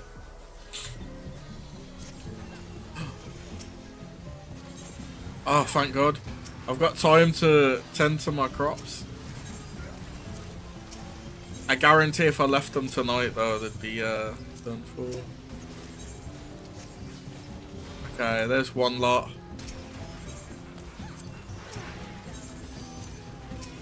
Oh, thank God, thank God. I know I'm like in an ARAM right now, but plants matter, man.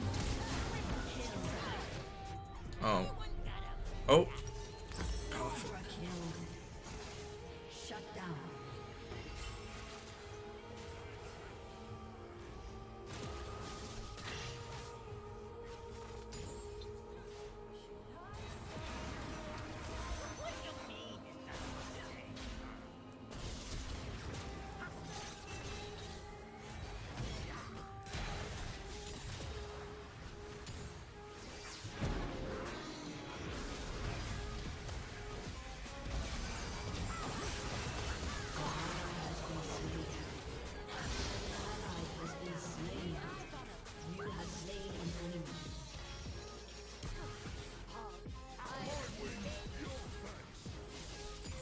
Ah, man.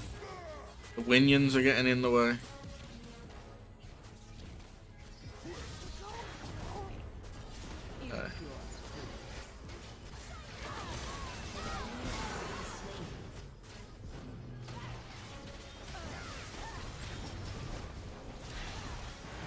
Oh, I thought that was our friggin' thing then. Double kill. What?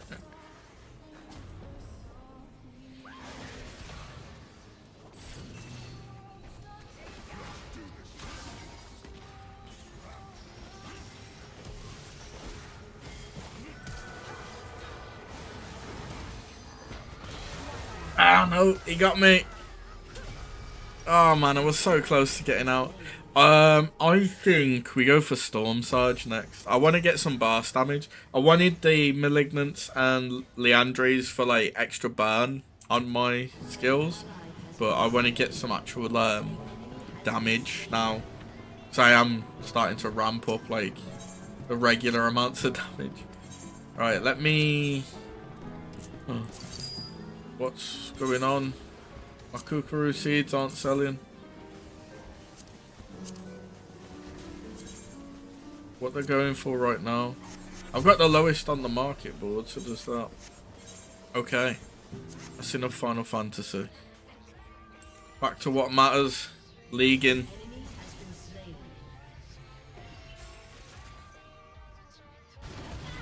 has been slain. An ally has been slain.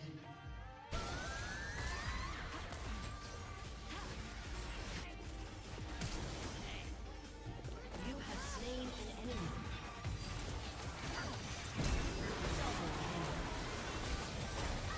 Killing spree. Triple kill. Boom! I can't believe that landed. Has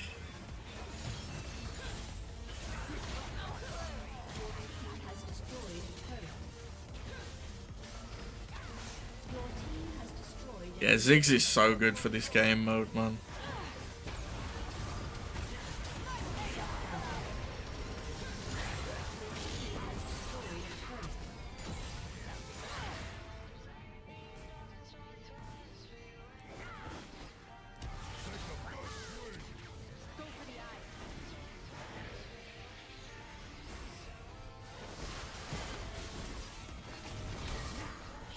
Ah, man, that's a lot of damage. I didn't expect.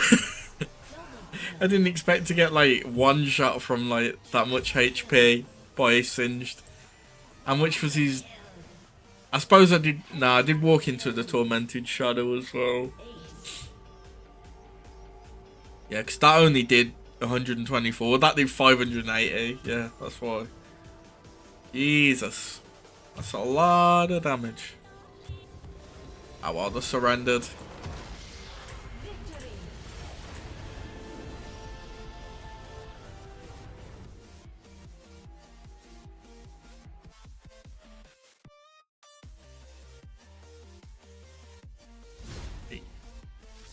go. Gotta level up. Get one of them boring champion capsules.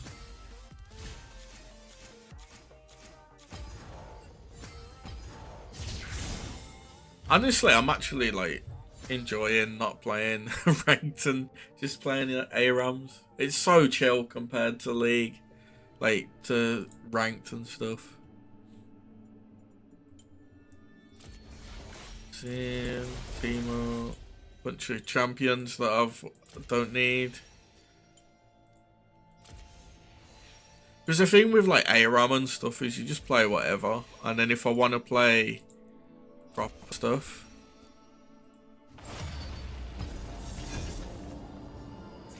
you just what's that? Who have I gotten? Crab got. I bring the heat. I haven't played Smolder before, so I'll give him a go.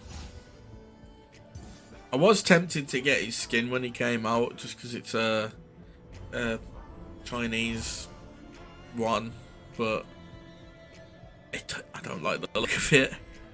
I don't know, like, it's just Smolder in general, like the face is just, it's weird, man. Okay, I guess I'm not playing Smolder. Oh, I'm not playing Rengar. Fortune doesn't fade. I'll take Misfortune. I will take a Misfortune any day. Sorry, I'm playing Misfortune.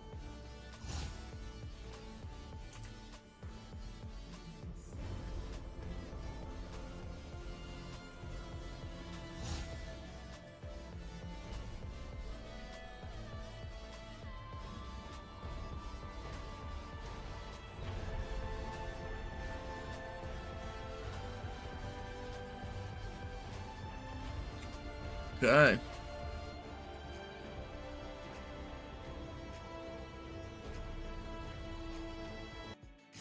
Oh my god, man. Can we not, like, get into a game? I've had, like, 2 solid picks so far.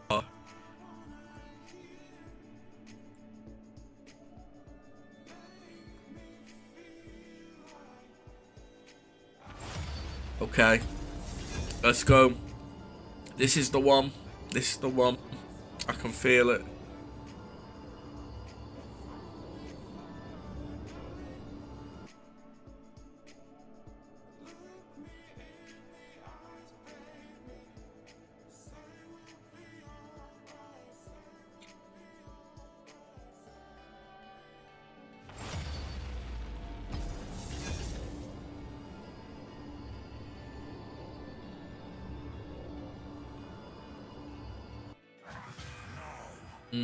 I don't know about Aatrox. Stick with me. I'll keep you warm. Can I have Brandon? Oh, he gave me Bran. It's over. It's actually over for him. Brand is so good in ARAM. Oh, I love it. Bring out Apocalyptic Brand, I think. No, Spirit. Spirit. We'll go Spirit.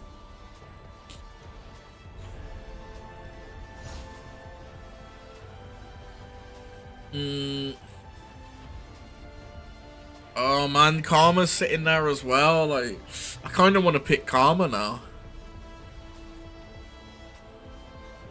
Just so, like, the one reason I want to play Karma is because of the malignance on her is like disgusting, because you activate it and you buy it and then you activate your R, and then like whatever skill you use that does damage, so if you use your Q or your E, then they leave like a puddle on the floor. But like the Q's disgusting with it, because it just does so much damage.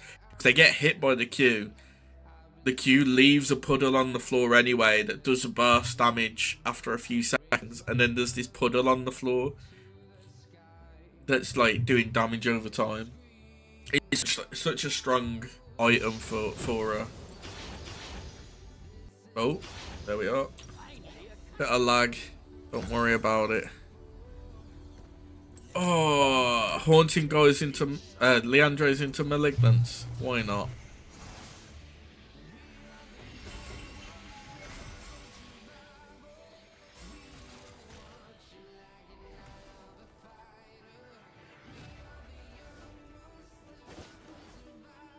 Welcome to the Howling Abyss. Come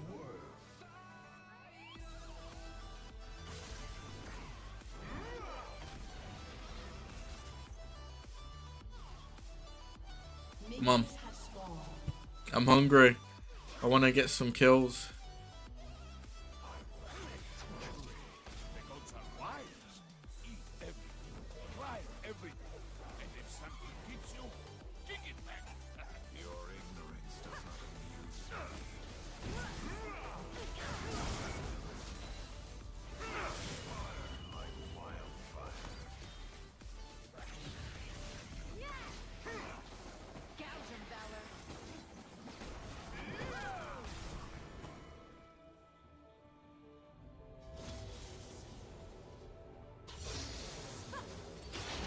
There we are. They're stepping forward now.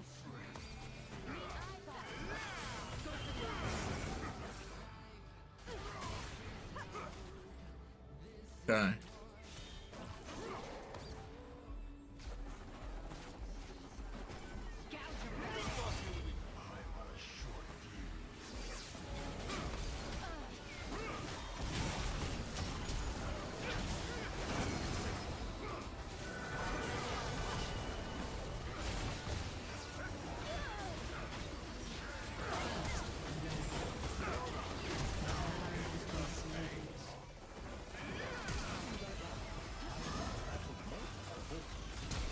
Oh my god. I didn't see that he queued me. I saw like an auto, but I didn't think he queued me.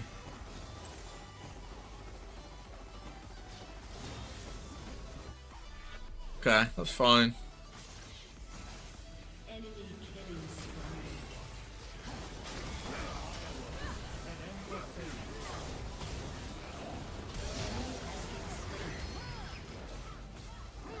Double kill.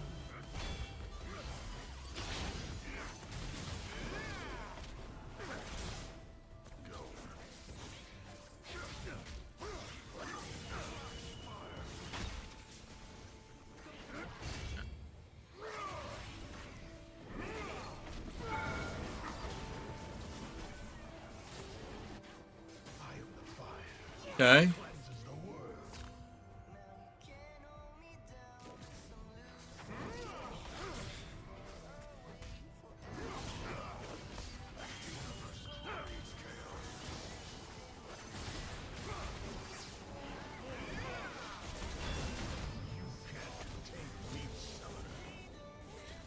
Okay.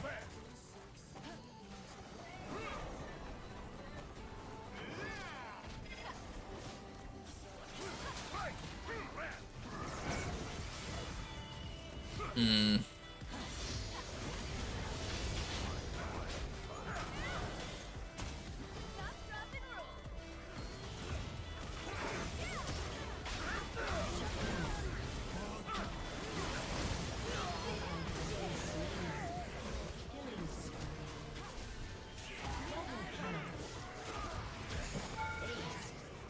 There we are. The snowball does a tiny bit of damage, I think. 43 damage, so gotta use it. Oh man, that just spawned. That's so sad.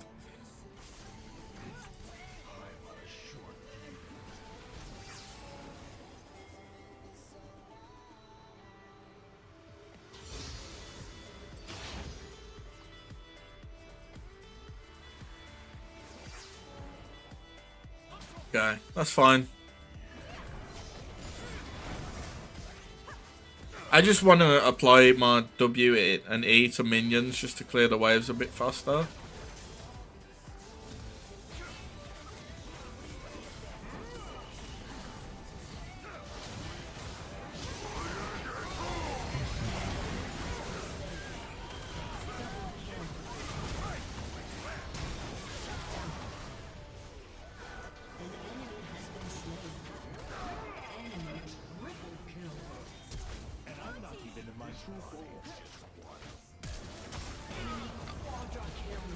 Oh man, Milio, please.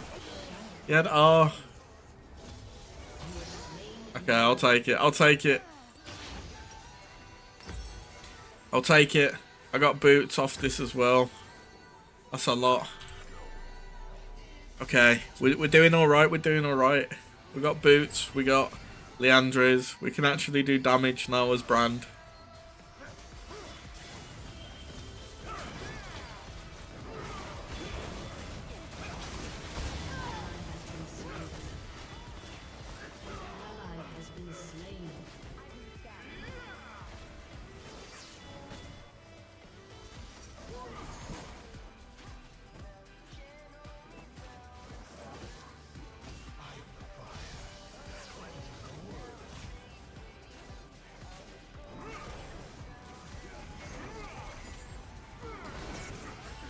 Yeah.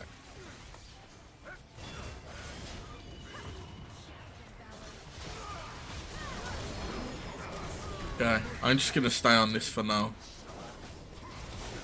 I want that heal, man.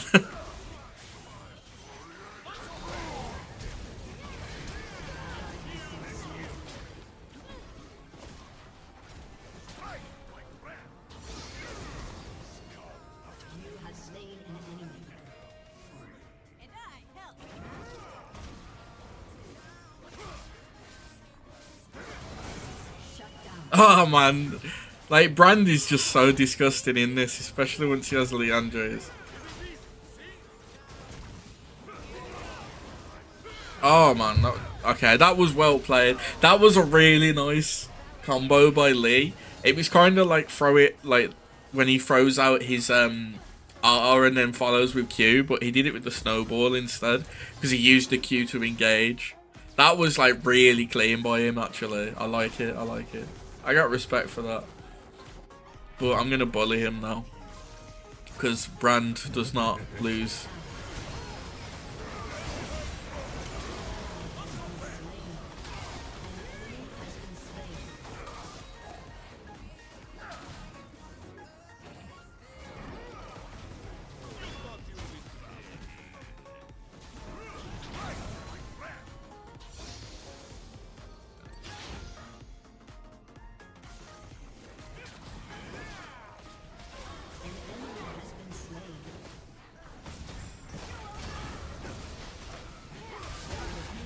Okay.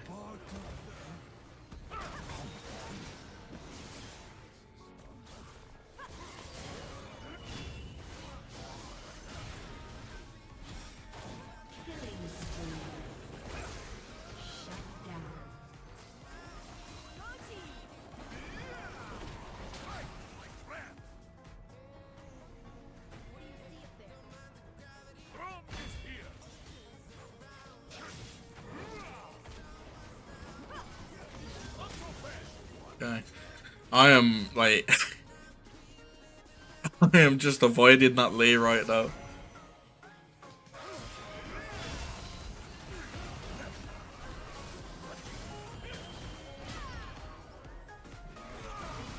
I want these heals, man.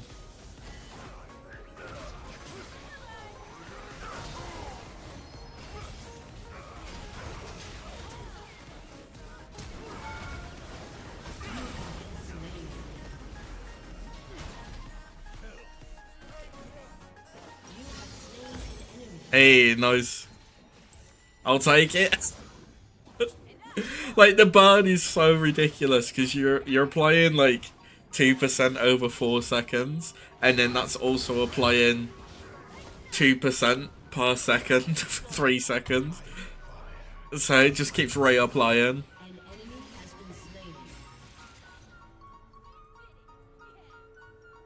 Oh man, I love Brand in ARAM.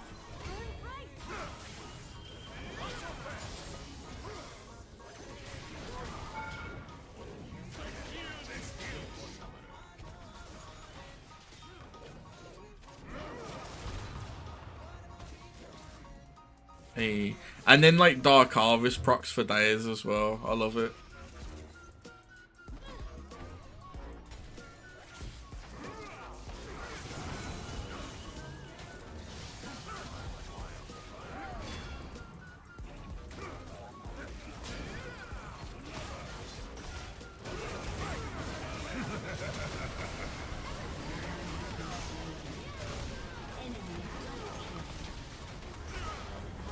No. Okay, they're dead now. They're actually dead. Because I can just I'll get Rileys next, and burn plus I could go Blackfire though. Blackfire would be more burn. I don't know. I don't really rate Blackfire. I think Leandra's is better. It's just Blackfire. You have like Fated Ashes is the best bit of it.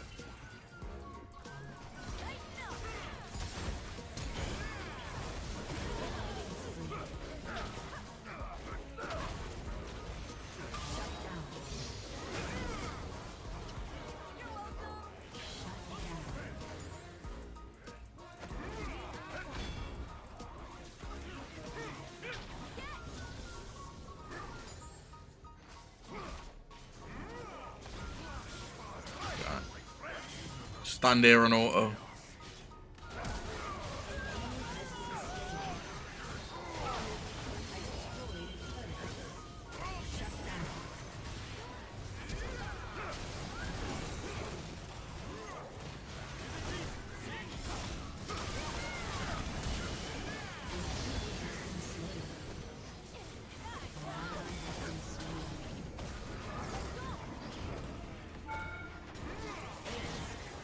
Oh, beautiful. Clean team indeed.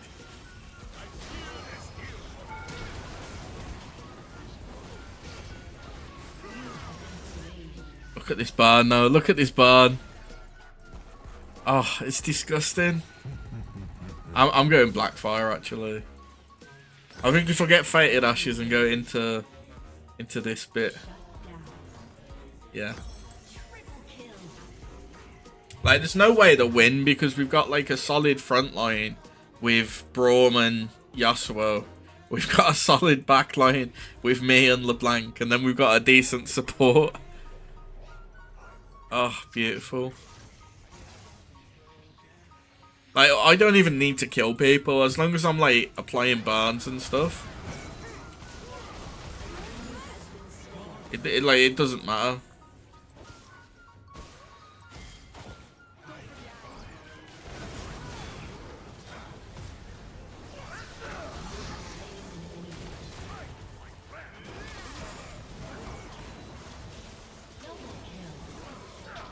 That's all I need to do, just like throw out my ult.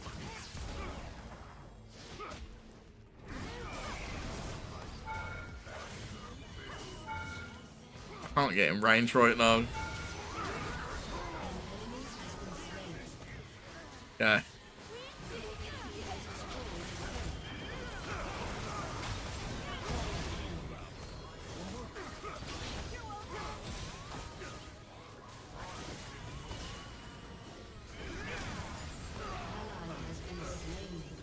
Okay. That works.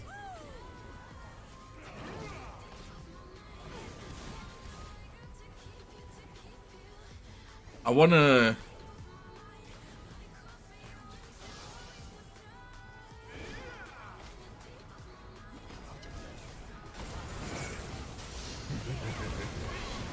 Yeah, I'll take it.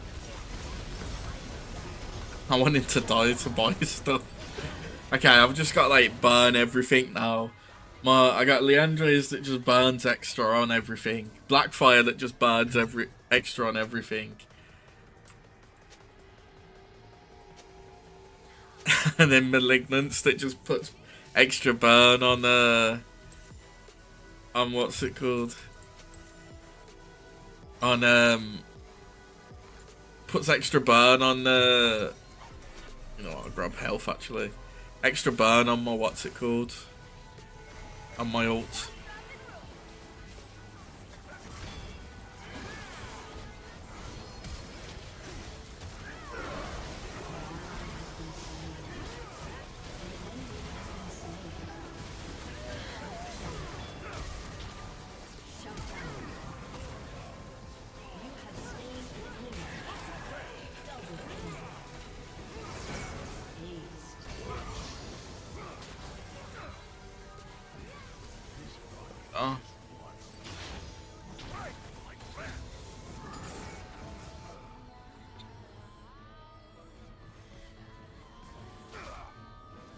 Easy.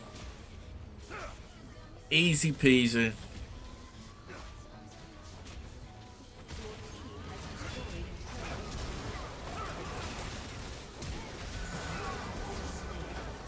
He outplayed me. That Lee Sin is actually decent, I ain't gonna lie. He knows what he's doing with the kicks and stuff. Because I did the W on top of myself, and then I E'd him, and then I threw out my Q, but he flashed behind me. That was like he knew what I was gonna try and do, because he knew if he landed the Q, I was gonna try and just EQ him. Or like WQ him. For me, like dropping the W on myself is probably the smartest play. Because he's going to land on me, and like I might be a bit janky with the E targeting. Man, oh, he's decent.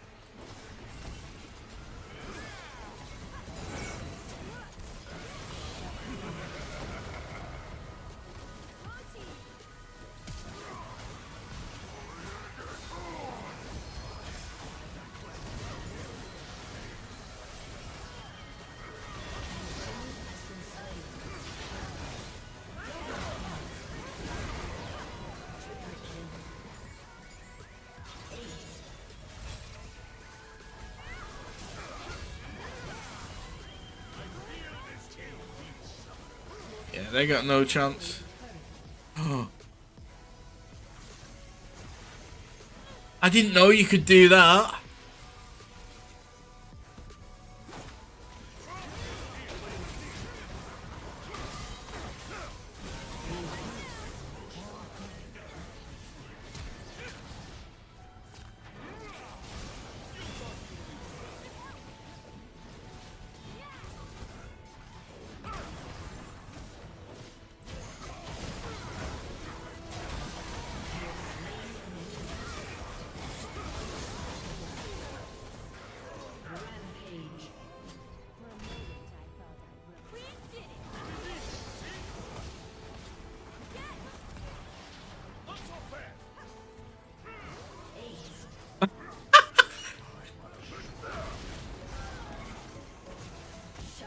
Oh my god, I dodged it.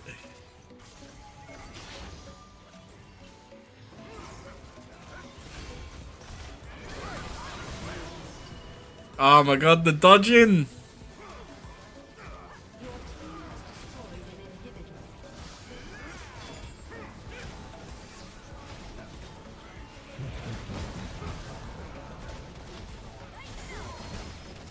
Ah man. I was gonna try and blink in and deal some damage. Okay. I think I'll give it to the Braum on that one. I should have given it to the Milio actually, because he did give me Brand. Brand's always good though in ARAM, honestly. Like you get Brand, Senna, and there's one more. I can't think who it is, but there's like certain champions that just like they're 3 wins in like look at that 33k damage. And like most of all I was doing was just dropping burns on everyone and letting it play through. But like late game when you've got Leandres, you've got your passive, you got what's it called as well? Blackfire Torch. You're just doing like so much damage in one go. It's crazy good. And I'm gonna dismiss this ad actually. I don't know if the ad's going on. I think we'll probably stop there for tonight. I don't want to do too much. Because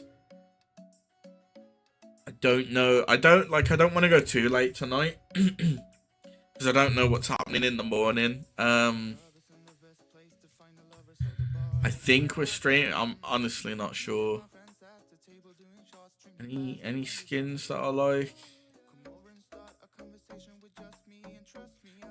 I'm sure I picked up a skin recently that I was after for a while. You see, Bard, that was it. Bard was the skin I wanted for the longest time. I just couldn't commit to buying it. and then I got it on discount, so I was like, yeah, sure, why not?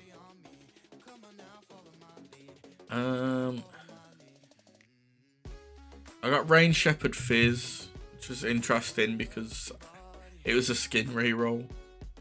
Gragas Cast Breaker as well.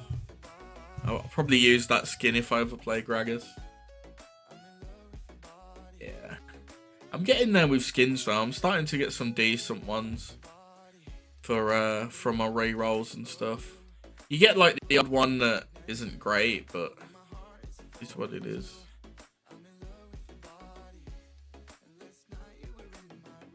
What's the rank skin at the moment?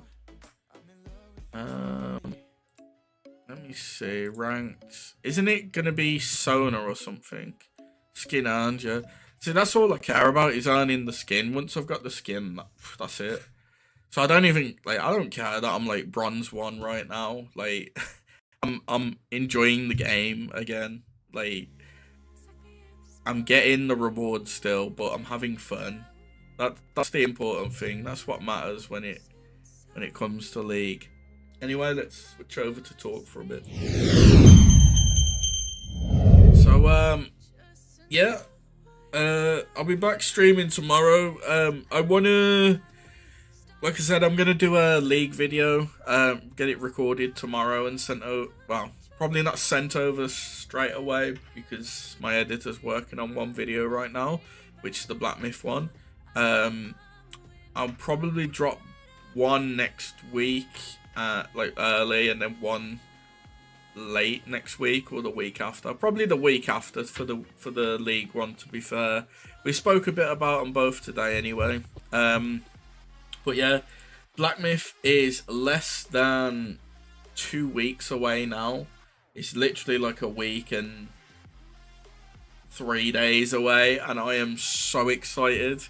I just need to hope that there's no complications with the codes, because we don't actually get, so we don't have the codes just yet. They said that we should get them on the 20th, so I'm hoping there's no complications so I can get the code, put it into Steam, download the game on the 20th and start playing it. I am off work from the what's it called, from the 21st. I got the 21st, the 22nd, what is it, 21st, 22nd, 23rd and 26th off. So I am planning to do like a Black Myth Wukong playthrough from the 20th, hopefully. Worst case scenario from the 21st. So yeah, I'm really looking forward to it. Okay, let me minimize that. Right. So yeah, it's been a nice little chill stream today. I'm kind of sad that I haven't been able to stream as much as I have, but like I said in the Discord, a lot of my issues right now is I'm kind of like working 2 roles at work until the end of the month. So basically the 27th we've got a new guy starting, and we like me and the other guy I work with basically have to juggle that second role right now, which is kind of a bit long. So it's been pretty tiring at work, so a lot of times I'll come home and I'm just too drained to want to do anything. But yeah, I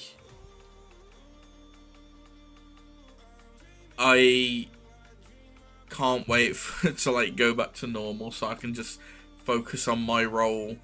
And like the other thing is as well is like the heat isn't helping because it's been so hot at work, and the room I'm in doesn't have like good, like it doesn't have any aircon, and there's like one tiny window we can open, and because of how we sit in there, and well, because of us doing this second role as well, we kind of like put a lot of stuff in the room, so it kind of, the air can't circulate that well. So we're kind of just relying on like this one fan we've got at the moment, which is a bit of a pain, but yeah. So it will be better like once I get through next week and the Monday and the Tuesday of the week after. I'm on the old home run until the 27th, and then 27th onwards I can worry about that again. But I won't have to worry about the second role, so that's good. Yeah, that's basically it.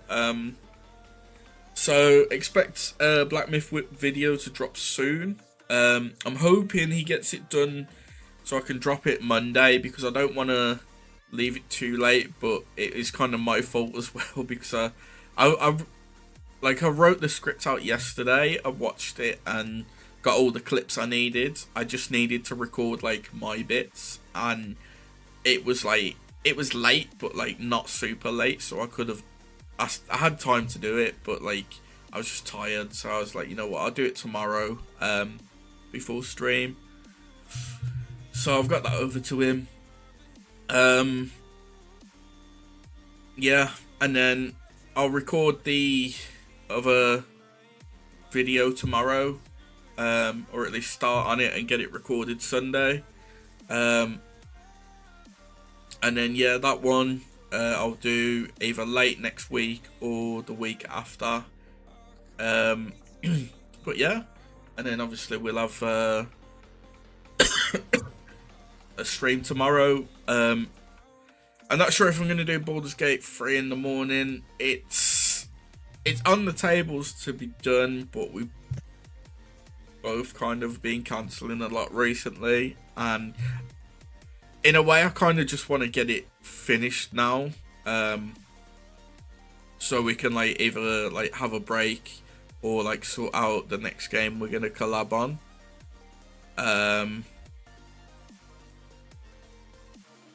But at the same time, I'm like, I don't want to half-ass it, you know. I want to like enjoy playing it and not just rush it. Although like right now we're kind of like, we're in a situation where like there's a few side quests we can do, or we can just go finish the game. And I'm like, do we really want to do all the side quests? Because I'm pretty much got all the gear that's best for me. Lazel's got like all the gear that's like decent on her. I think Kaz has done the same with Karlak and their character, so we should be in a good spot. So I think we just push through, but we'll have to see tomorrow what's going on, because I won't really know until I wake up. It's the only problem with the time zone, because like for cars it's like 8-9 p.m. that we start, and for me it's like 8 a.m. so it's like the complete opposite. But yeah, we'll see tomorrow. Hopefully it's we can play it. If not, it's not the end of the world. And then yeah, I'll probably do some League, maybe some Dota, probably more casual stuff as well. I'm kind of like gonna transition over to like stop playing ranked anyway, because I need to get in the mindset of just like play ranked enough to get the skin, and then just play normals and ARAMs, because I enjoy normals and ARAMs. You can chill, you can have a laughing chat with people don't take it too serious, you know. You can go in with like funny builds and stuff, and like it's pretty chill. When you go in ranked, like everyone's super serious, everyone thinks like they're an amazing player, and like they're not, like, you know. So yeah, but thank you everyone for watching. I will be back tomorrow either at 8 a.m. or later on in the day. We'll have to see. But anyway, yeah, Thanks for watching, and I'll catch you tomorrow. Bye bye.